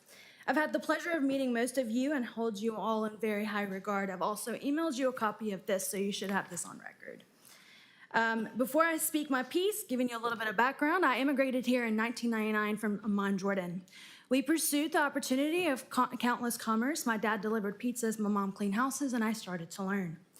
From there, you see where I come from. I could never imagine dreaming of owning a minority-owned business, a real estate brokerage, a management company, or developing a bed and breakfast, but here we are. The Birmingham City, and also I'm a proud graduate of Hoover who currently live in Black Ridge, so I am invested very much into the community. I am an advocate for short-term rentals with the right and proper management. I feel like what you guys have all experienced is primarily taking the side of improper owners and operators of short-term rentals that have actually given short-term rentals a band rap. And how could you fault those operators for violating parties or what have you? And Airbnb does give us a direct liaison as a city where we can instantly deplatform a violator. You have the power of actually receiving that kind of guidance and backup, both from Airbnb and VRBO directly and head on, because your city is so big and because we hold so many different functions that adhere and attract families with children to come and reside in our properties for tourist reasons, of which we're only giving them hotel options, might I say. With that being said, you banning a blanket ban on short-term rentals is extremely ill-willed and ill-counseled, in my opinion, because you have not reached out and spoken to the proper and legal operators of short-term rentals and homeowners you've cited with complaints, and complaints that are valid because those operators did not have rules to abide by. So they did violate rules. That is pissing off half the neighborhood, and rightfully so. The neighbors should be pissed, and the neighbors... Miss Hosey, I understand this is a passionate argument. I would ask sure. that you use appropriate language when you're addressing the Yes, council. sir. Thank you.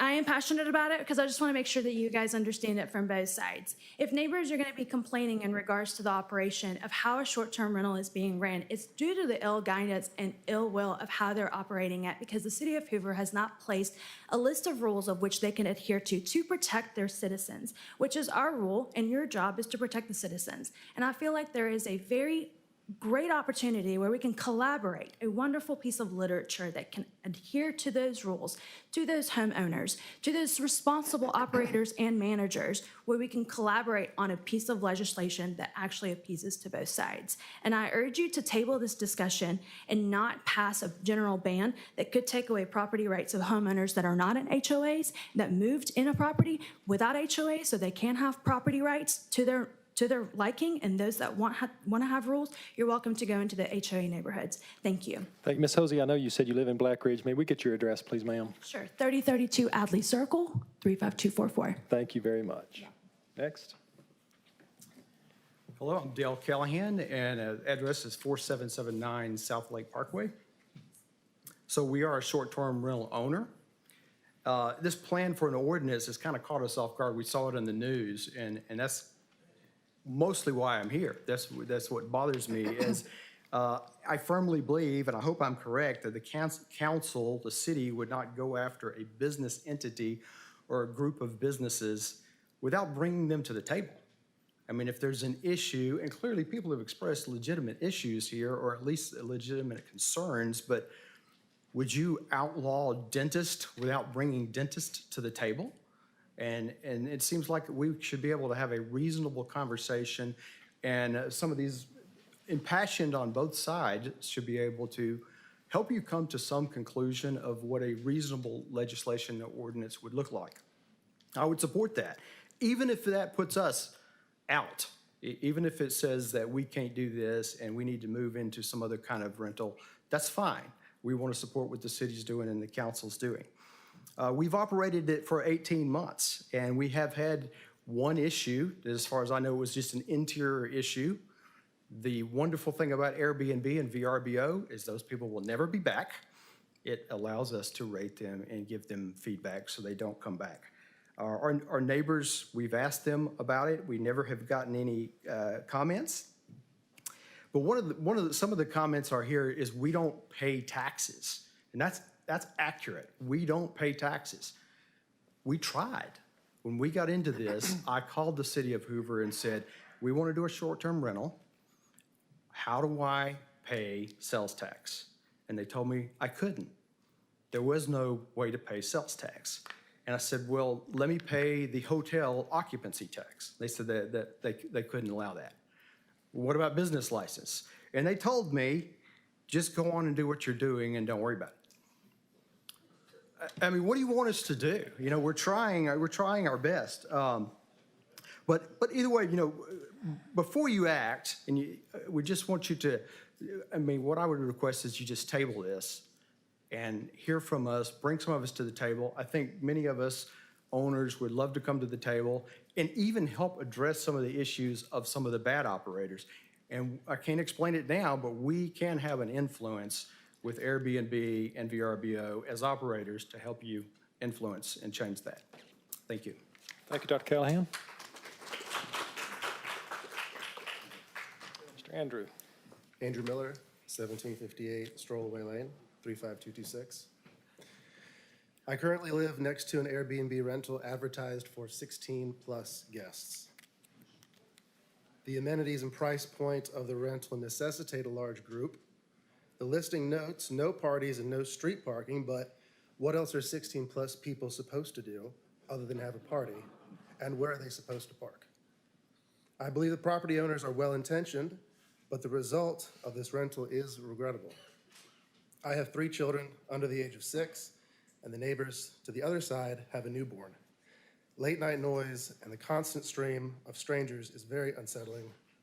When taking this vote, ask yourself, would you want to live next to a house that gets rented to dozens of strangers every single week? Thank you. Thank you, Mr. Miller. My name is Jay Ismail. I live on Georgetown Drive, 2853 Georgetown Drive. You guys are doing a great job giving us the time to explain. I moved in Hoover with the snowstorm of 1993. Established a business, raised 3 boys. Love it, wouldn't go anywhere else. You guys, without an exception, have put together one of the greatest places to live in the state of Alabama, as far as I'm concerned. And I got property in Orange Beach, and I got several in Hoover and in Birmingham. I don't want to get it complicated. I don't want to get technical.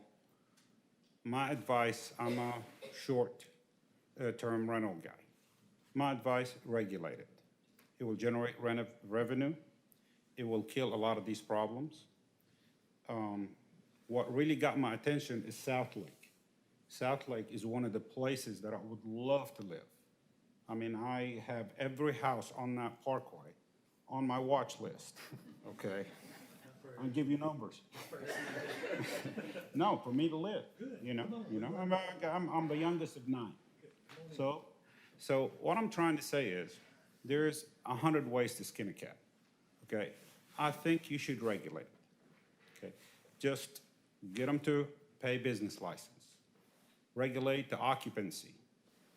Ban any Airbnb or VRBO or short-term rental from operating without an HOA.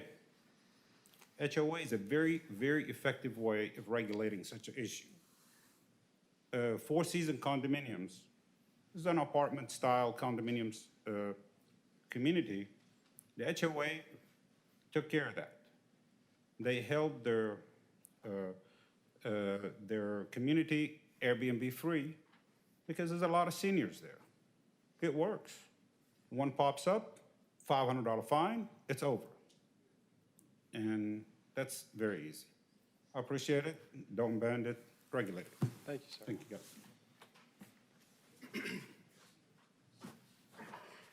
Good evening. My name is Kosi Apedo, 805 Patton Chapel Trail, Hoover, Alabama 35226. I moved here in 2004. I got in the United States. I'm originally from Ghana, West Africa. I moved to the United States in 2000, started from Gadsden State Community College, went to UAB, went to UA. I'm now professor of accounting. And I felt like I was granted the opportunity to live the dream. The unit that I rent out is my own. I lived in, I raised my kids in it since 2008. I thought I had the opportunity to make some revenue. And that's what I put it on the market with Airbnb. Now, when this came about, it was like, okay, a blanket ban without having to speak to those who are in that business. I felt like it's very disproportionate and unfair because when you are granted a title to your house, it comes with certain rights, right? So if people are complaining because they want the ban on their neighbors so they can enjoy their rights, you are abusing those whose right you are stopping. So I think the most prudent thing would be to regulate, like everybody is saying, subject that to all kinds of regulations. This is Alabama. We want businesses, right? So regulate, let's pay our taxes, whatever needs to be done, but don't put water on the fire, because if businesses were, hotels at least, if they were doing good, don't get such a stiff competition from people who are wary about guests, yet they allow people to come to their houses. Just think about it. It shouldn't be the city to help them do their bidding, because the hotels are not doing a good job.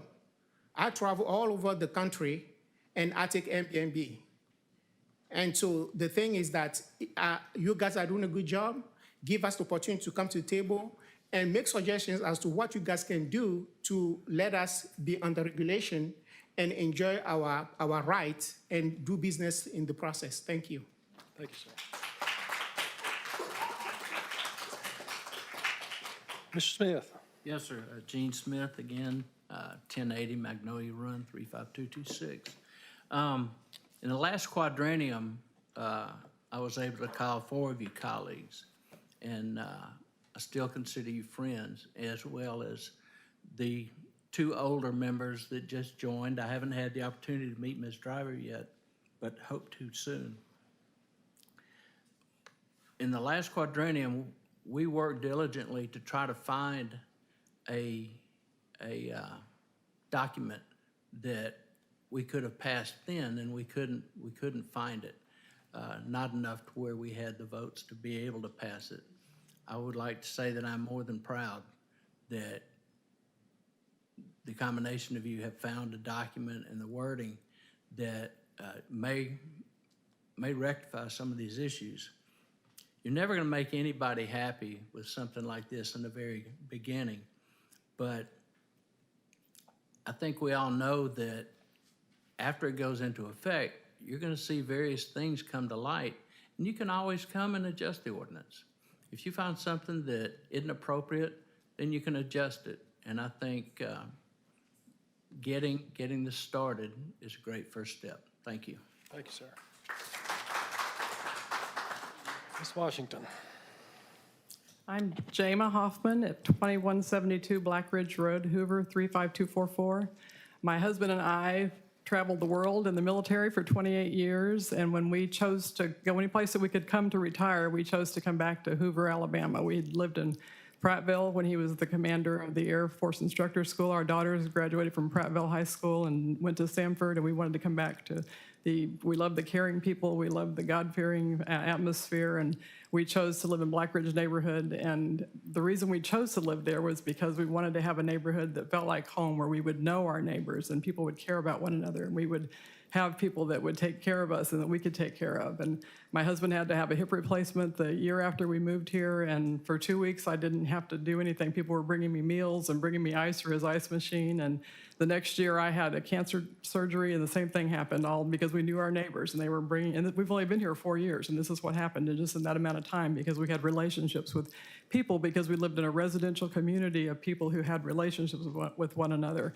And that's what we wanted. We wanted a place that felt like home, because for my whole life, my dad was in the military, my husband was in the military. I had never had a place that felt like home to me, and that's what Hoover felt like. It was a diversified neighborhood. But it was all people that we've had relationships with, and it's not a business, and that's what I don't want a business. I want a relationship, a family. When my grandkids come to visit me, they can go out and play with my next door neighbors because we know who they are. We go on vacation. I know that Pam's going to be able to pick up in my mail, or my next door neighbor's going to call me and say, there's something wrong with your boat seems to be floating out into the deal, or did you know your chair fell off into the lake during the rainstorm, and they'll go take care of those kind of things for me. When you have Airbnbs, you don't know who's coming in and out. You don't have people like that are going to come take care of you. And unfortunately, we lived in a neighborhood in Florida before we moved here that's what happened. Airbnb short-term rentals took over.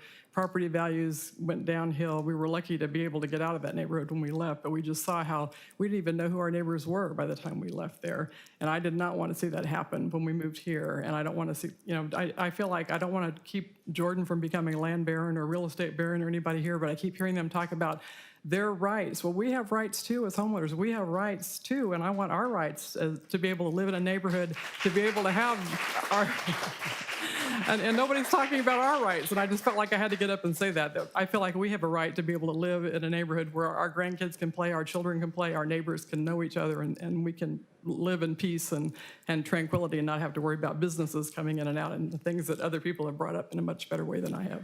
But thank you. We love this city. We love this town. I love the mayor, and I have had wonderful friends here, and I don't want it to change, but thank you. Thank you, Ms. Hoffman.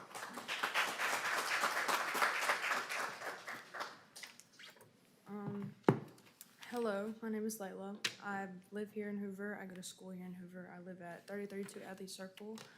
I'm here to support all Airbnb owners and short-term rentals. Don't get me wrong. I think some people are irresponsible when it comes to going into business, not knowing how protective they need to be of the people in the community. But I also, from personal experience, have been in a place where we needed somewhere to go with our family and our dogs that was favored for schooling and family functions. When you go to a hotel, your safety is not insured, and there are questionable people around. There's a bunch of other issues that go around hotels with drug dealing, prostitution, and that's also a huge issue when you have kids and family, you know? But it's also unsanitary. There's viruses going around, sicknesses, you know, if you have an older person with you, they can get sick a lot easier. Airbnb, which is also a clean environment, gives you stability and cleanliness where you can take care of yourself. Short-term rentals are more probable for people who have like emergency issues. So say you had a flooding in your house or something mechanical happened and you just need somewhere to go for a few weeks. You have kids in school, you have dogs, it's not probable to have one bathroom, no kitchen. It's not everyone can afford going out every night and buying clothes every other day because you don't have a washer and dryer to go to. It's just not. But I think personally that simple regulations can be put in place to satisfy neighbors and ensure properties are run responsibly and still can protect citizens. However, with homeowner rights, we also have interior cameras, run background checks, limit cars, and we limit the number of people based on the bedrooms. When it comes to Airbnbs, you can shut people out immediately. We do not accept parties, drinking, large groups of people because we always keep the people around us in mind. It's not, some people bring in larger groups and all of these chaotic issues, but for us personally, we bring in like families that just need a quick place to stay or to be able to enjoy their time with their family.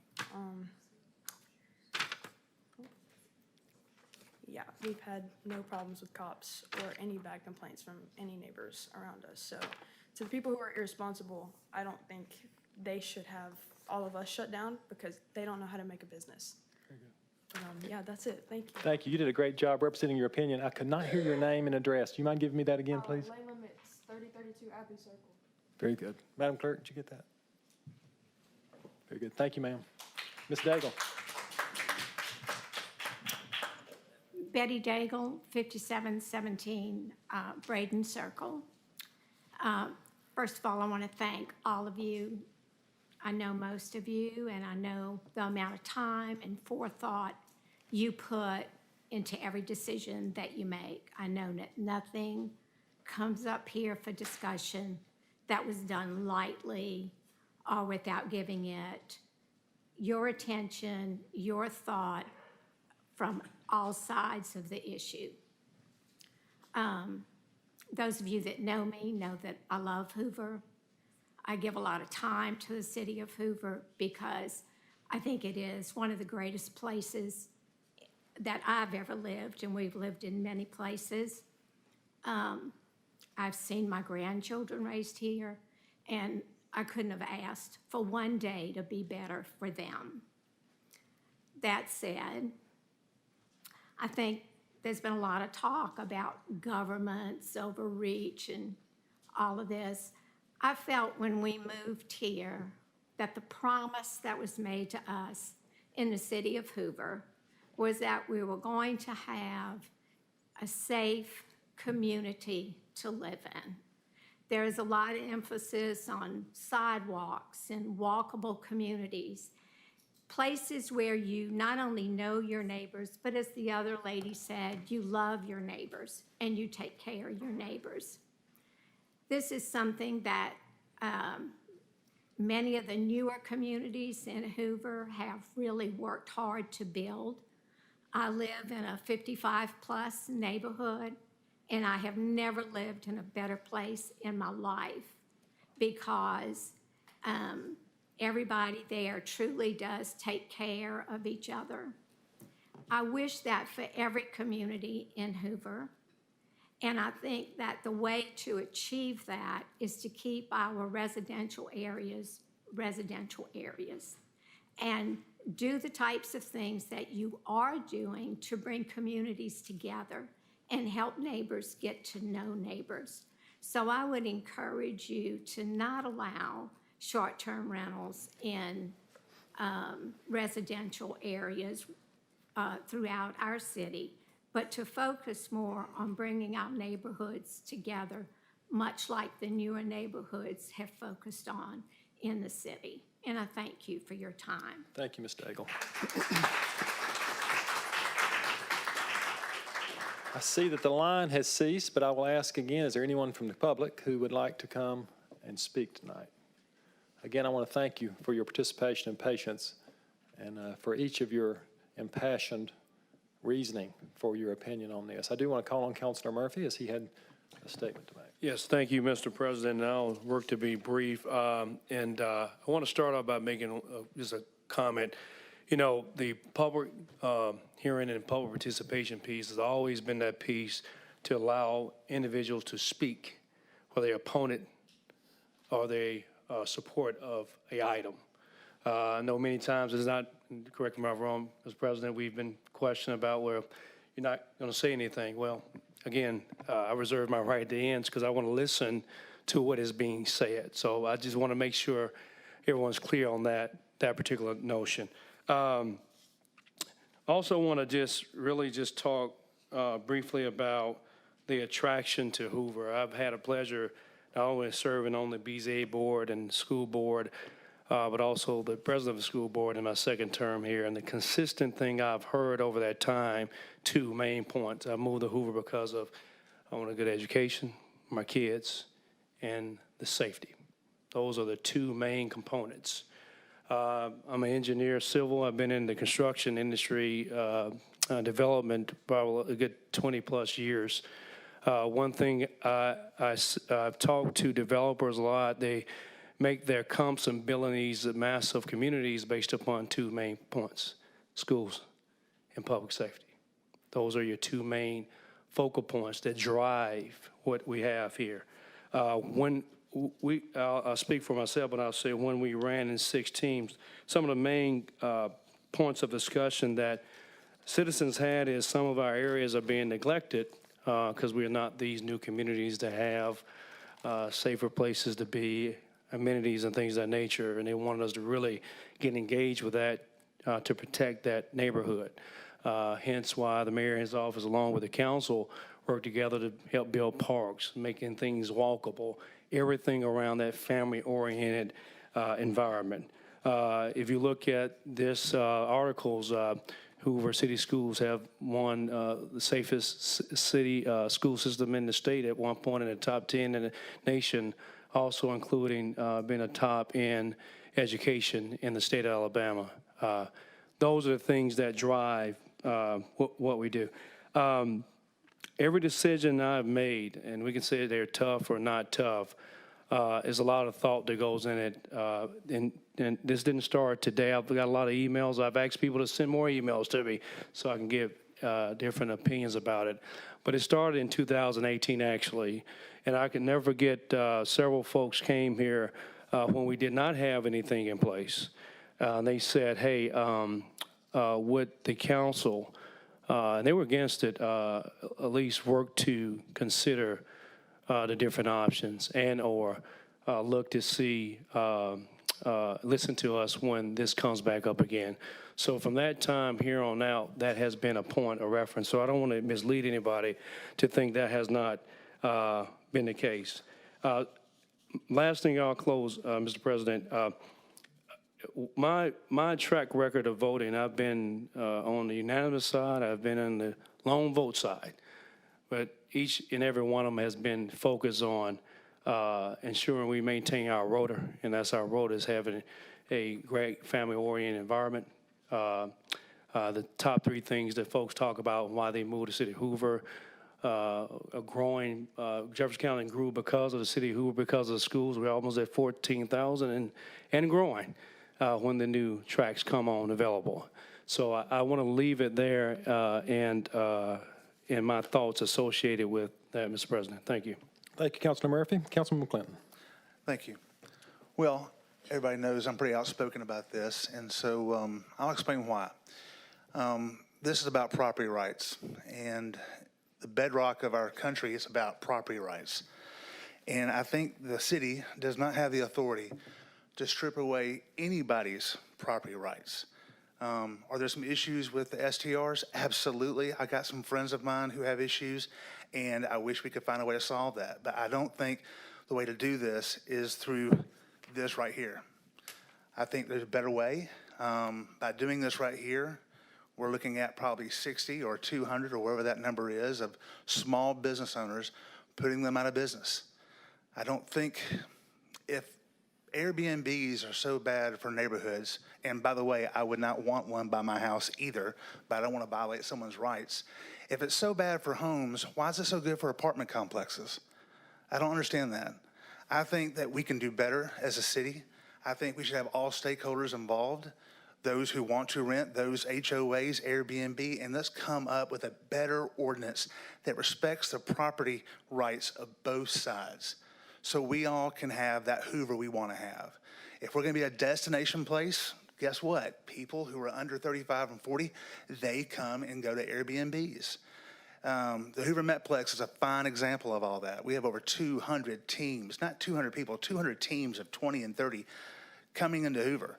I think it doesn't show much of us being a welcoming city if we're that naive to think that it has to be only one way. Now, I'm not saying there's a right way, which is my way. I'm saying that let's bring all the people together on both sides and think this through. And I would ask my colleagues to continue this and get back and go back to the drawing table. Thank you. Thank you, Councilman McClinton. Any other member of the body wish to speak? Mr. President, I have a question Yes, for sir. the operators. Either one of you, doesn't matter. I just have a question for you.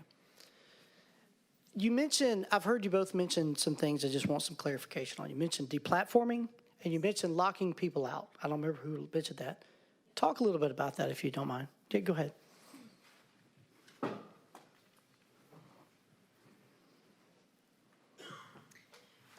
Yes, so with Airbnb and VRBO, the amount of properties we manage is currently under 37 properties. We're across 12 different cities.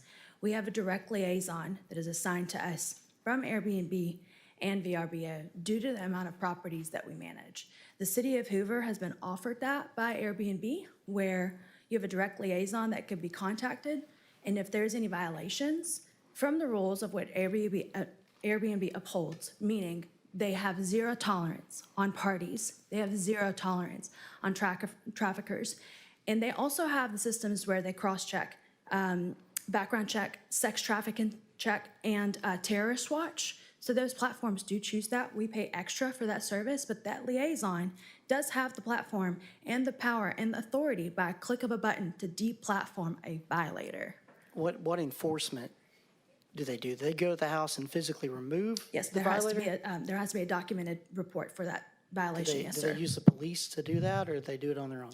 They use the police to do that, yes, sir. Okay, so they would call the Hoover Police and get the police to go to the property. Correct. And be the enforcing agent to remove. Correct. And handle the issue. Correct. In theory, we as lodgers would be paying city tax in a legal setting that would offset some of those costs by form of lodging taxes that could be redirected to those efforts. But in this case, since that's not allowed at this point, they're not being compensated for that time. Well, without an ordinance, without any regulation, how does that happen right now? What are the police going and what is the charge when they go to a property? I want yours, somebody else's to do this right now without any regulation. Well, the regulation is already written into place from the platform itself. The platform violates or governs in this manner what kind of activities can happen in these properties.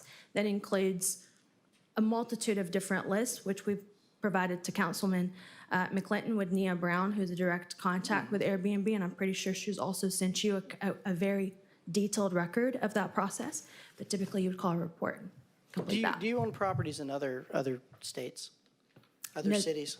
Yes, I own properties in other cities, Okay, correct? so in these other cities, the ones that, let's say they do have a zoning ordinance, how does that fit with these regulations you're talking about? How does that work together versus Hoover, where there's not a zoning ordinance currently in place?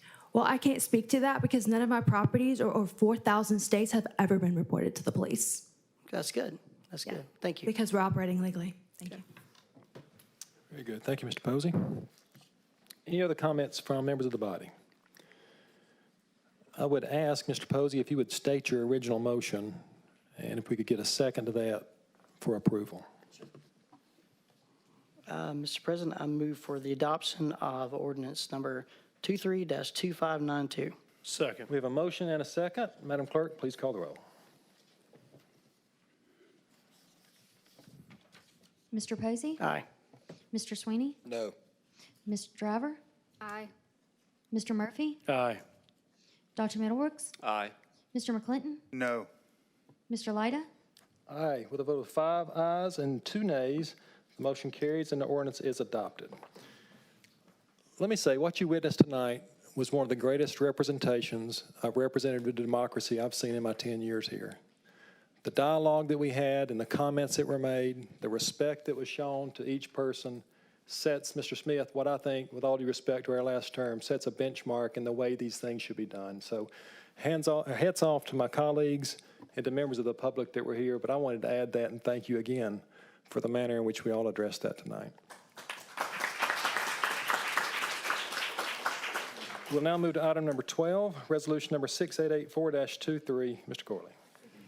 This resolution authorizes Mayor Brocato or his designee to execute a repair agreement with River Chase Country Club and River Chase Residential Association, Inc., for the repair of Lake Forest Circle in River Chase subdivision.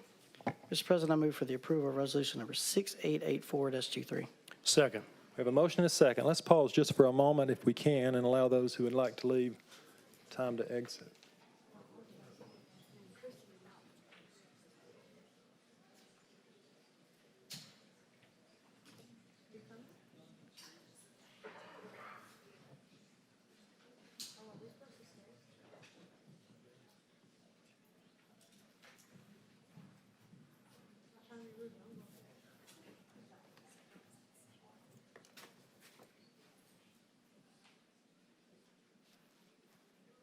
We have a motion and a second for approval of item number 12.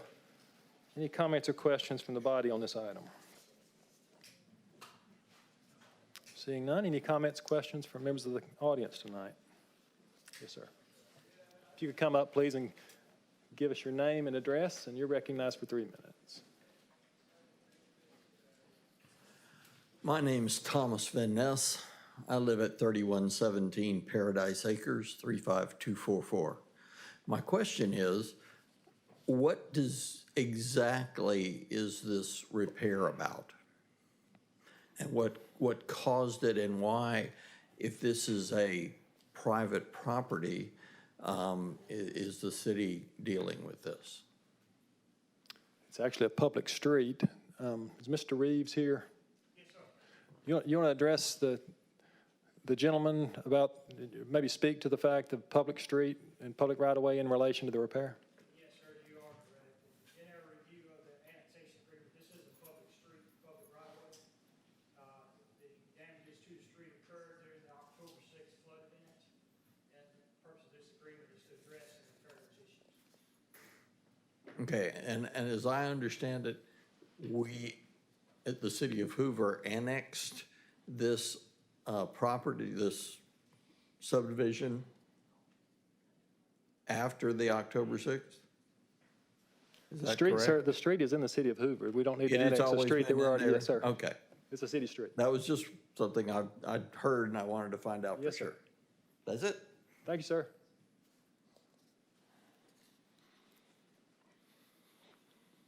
Shree Beaver, 641 South Sanders Road. I have tried to be patient, and I've also tried to be professional regarding this flooding situation. Y'all are annexing a country club to fix their drainage system, and you've done nothing for the residents in this area. Do we not matter to the council Ms. that we Beavers, can't? pardon my interruption. This item is not about annexation. This item is about repair of a street. If Right. you have a comment about that, we'd love to hear that. Yes, I do. That's what I'm saying. Y'all want to annex and fix this problem. Not about annexation. Do you have a comment about the repair of the street, which is the item before us tonight? That's what I'm trying to talk about. We're not It's here to due talk about flooding, annexation. correct? That's on the next item. We'll be Okay. glad to talk about that when the time comes. If you have a comment about the repair, we're delighted to hear that. Well, that's in with the other situations. so Okay, I'll just- very good. Yes, sir. William Carey, 2117 Southwind Circle. Been a resident of Hoover for 31 years. And on the repair of the dam, do we know what the budget is for that repair? Yes, sir. 3.5 million? 3 million. 3 million. So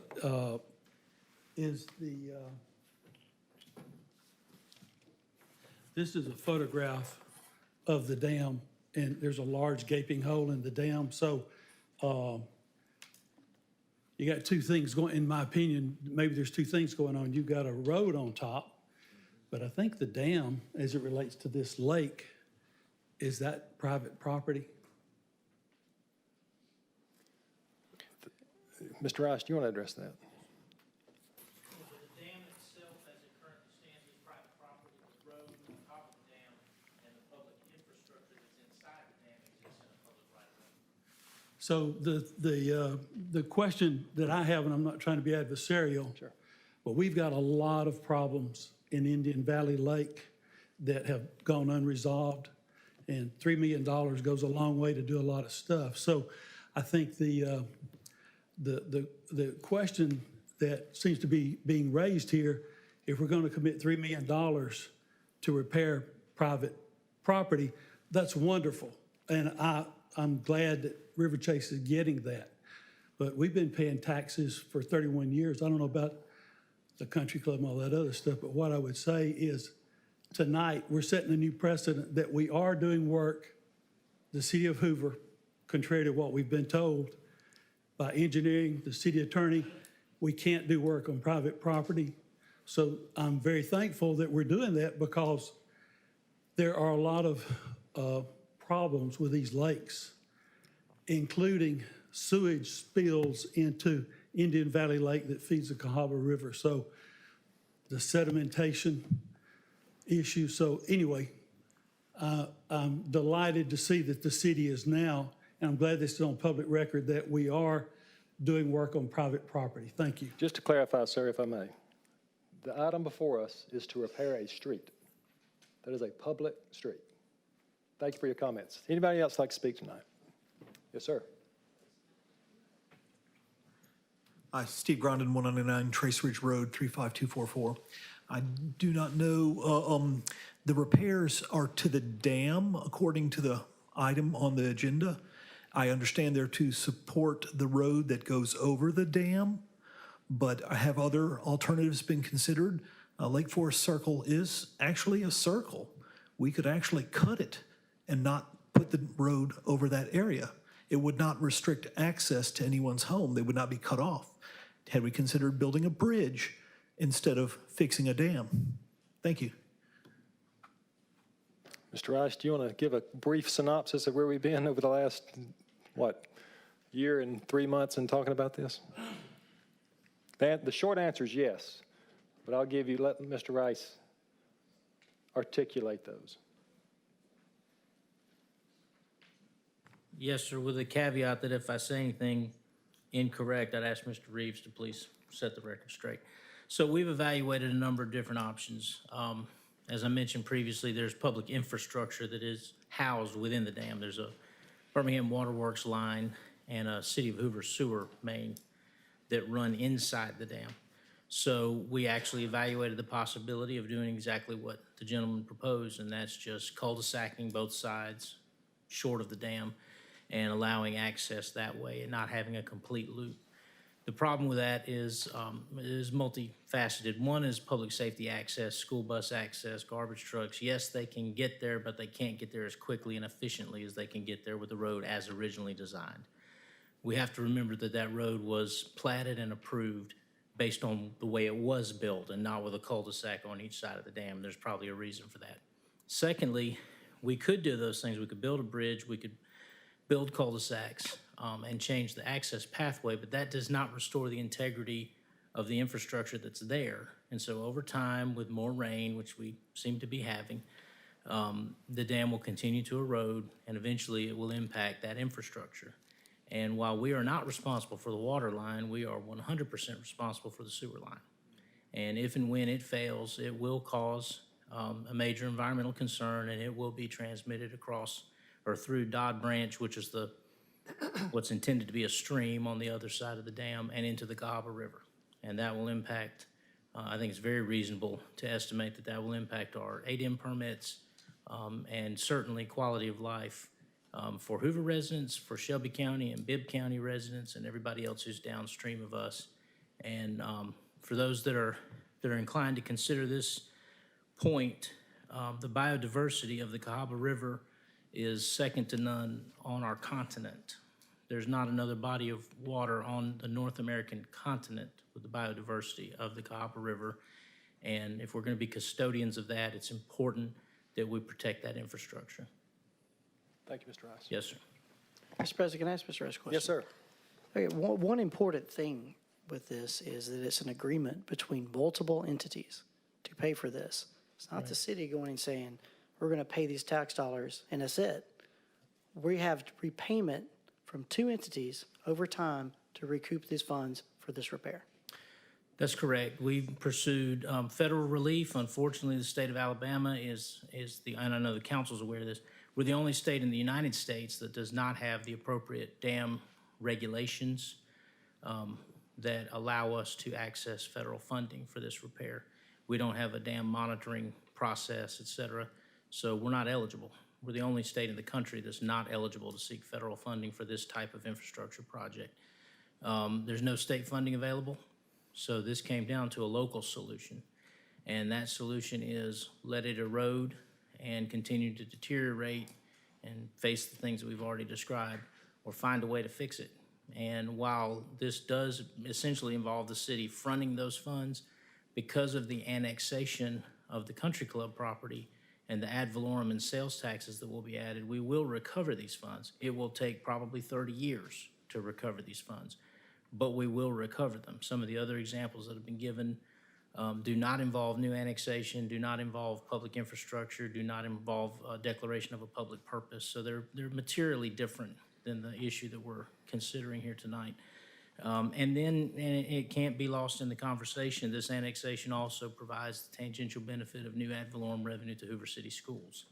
So the city of Hoover will recover its funding that's expended and then some, right? We'll get this back in 30 years, and then we'll continue to collect ad valorem and sales tax off this property in perpetuity. But Hoover City Schools will also collect new ad valorem revenue that they never would have seen otherwise, also in perpetuity. So it's a partnership. It's a tri-party agreement. You're exactly right. Public-private partnership. Thank you. Yes, sir. Thank you, Mr. Posey. Thank you, Mr. Rice. Yes, Any other comments tonight? Mr. President, just a statement rather than maybe it's a conversation to kind of have like down the road.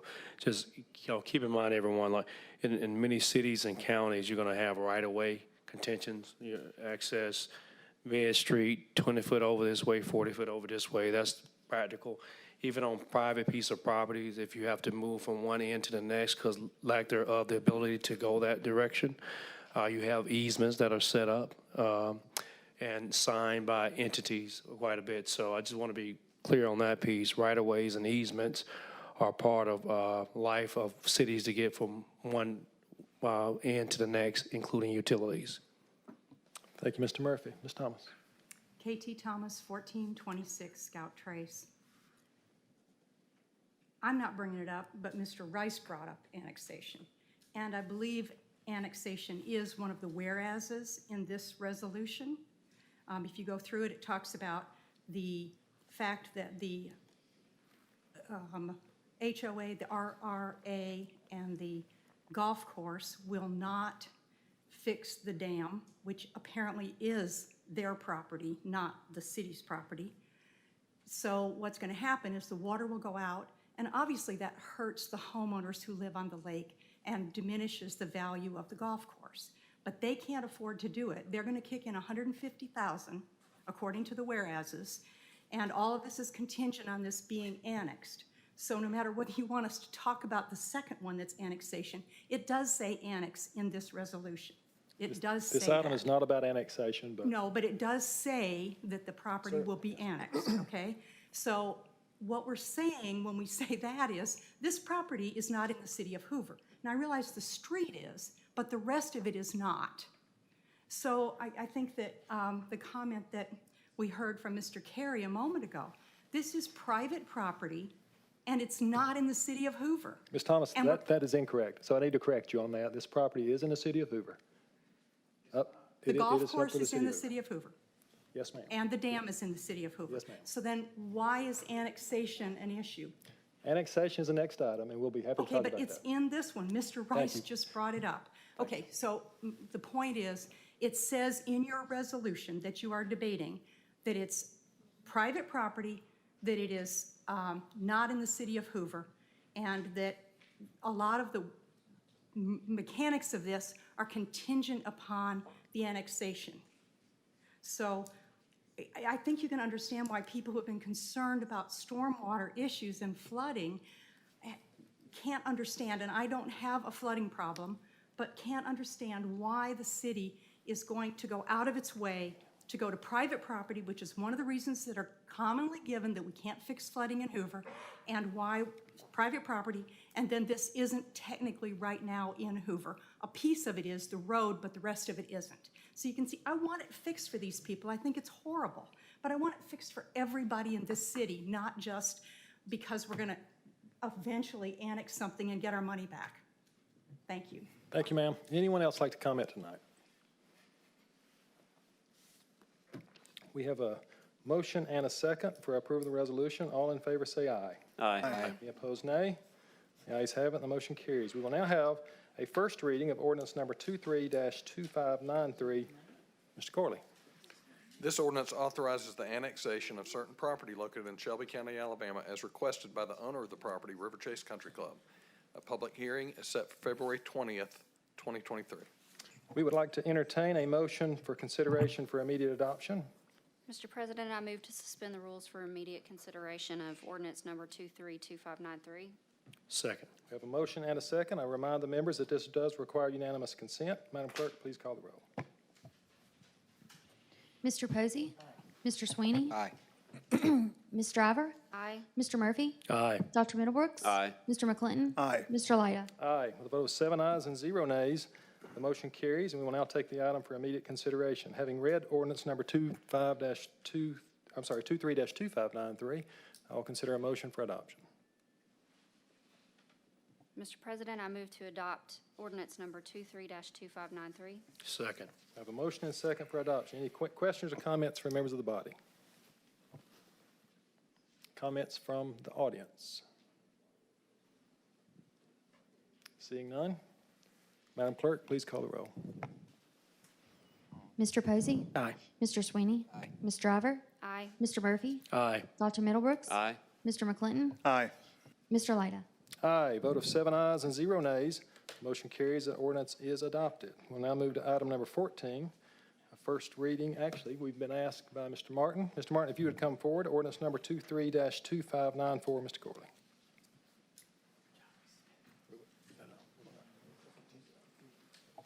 Mr. Martin, it's my understanding you would like to ask this item be continued? That's correct. Given the recent annexation of the Country Club property, we would like to incorporate that into this ordinance, redraw the map accordingly. So yes, we would request a continuance of this item. Would till the next meeting give you ample time to do that, Mr. Martin? Yes, sir. A first reading at the next meeting would be ample time. Very good. We'll entertain a motion to continue. Mr. President, I move to continue this ordinance to the next meeting. Second. We have a motion and a second. All in favor of the motion, say aye. Aye. Any opposed, nay? The ayes have it, and the motion carries. That brings us to the end of our regular agenda. I'd like to ask members of the body, do they have any questions or comments for General tonight? Anyone in the public like to come and speak?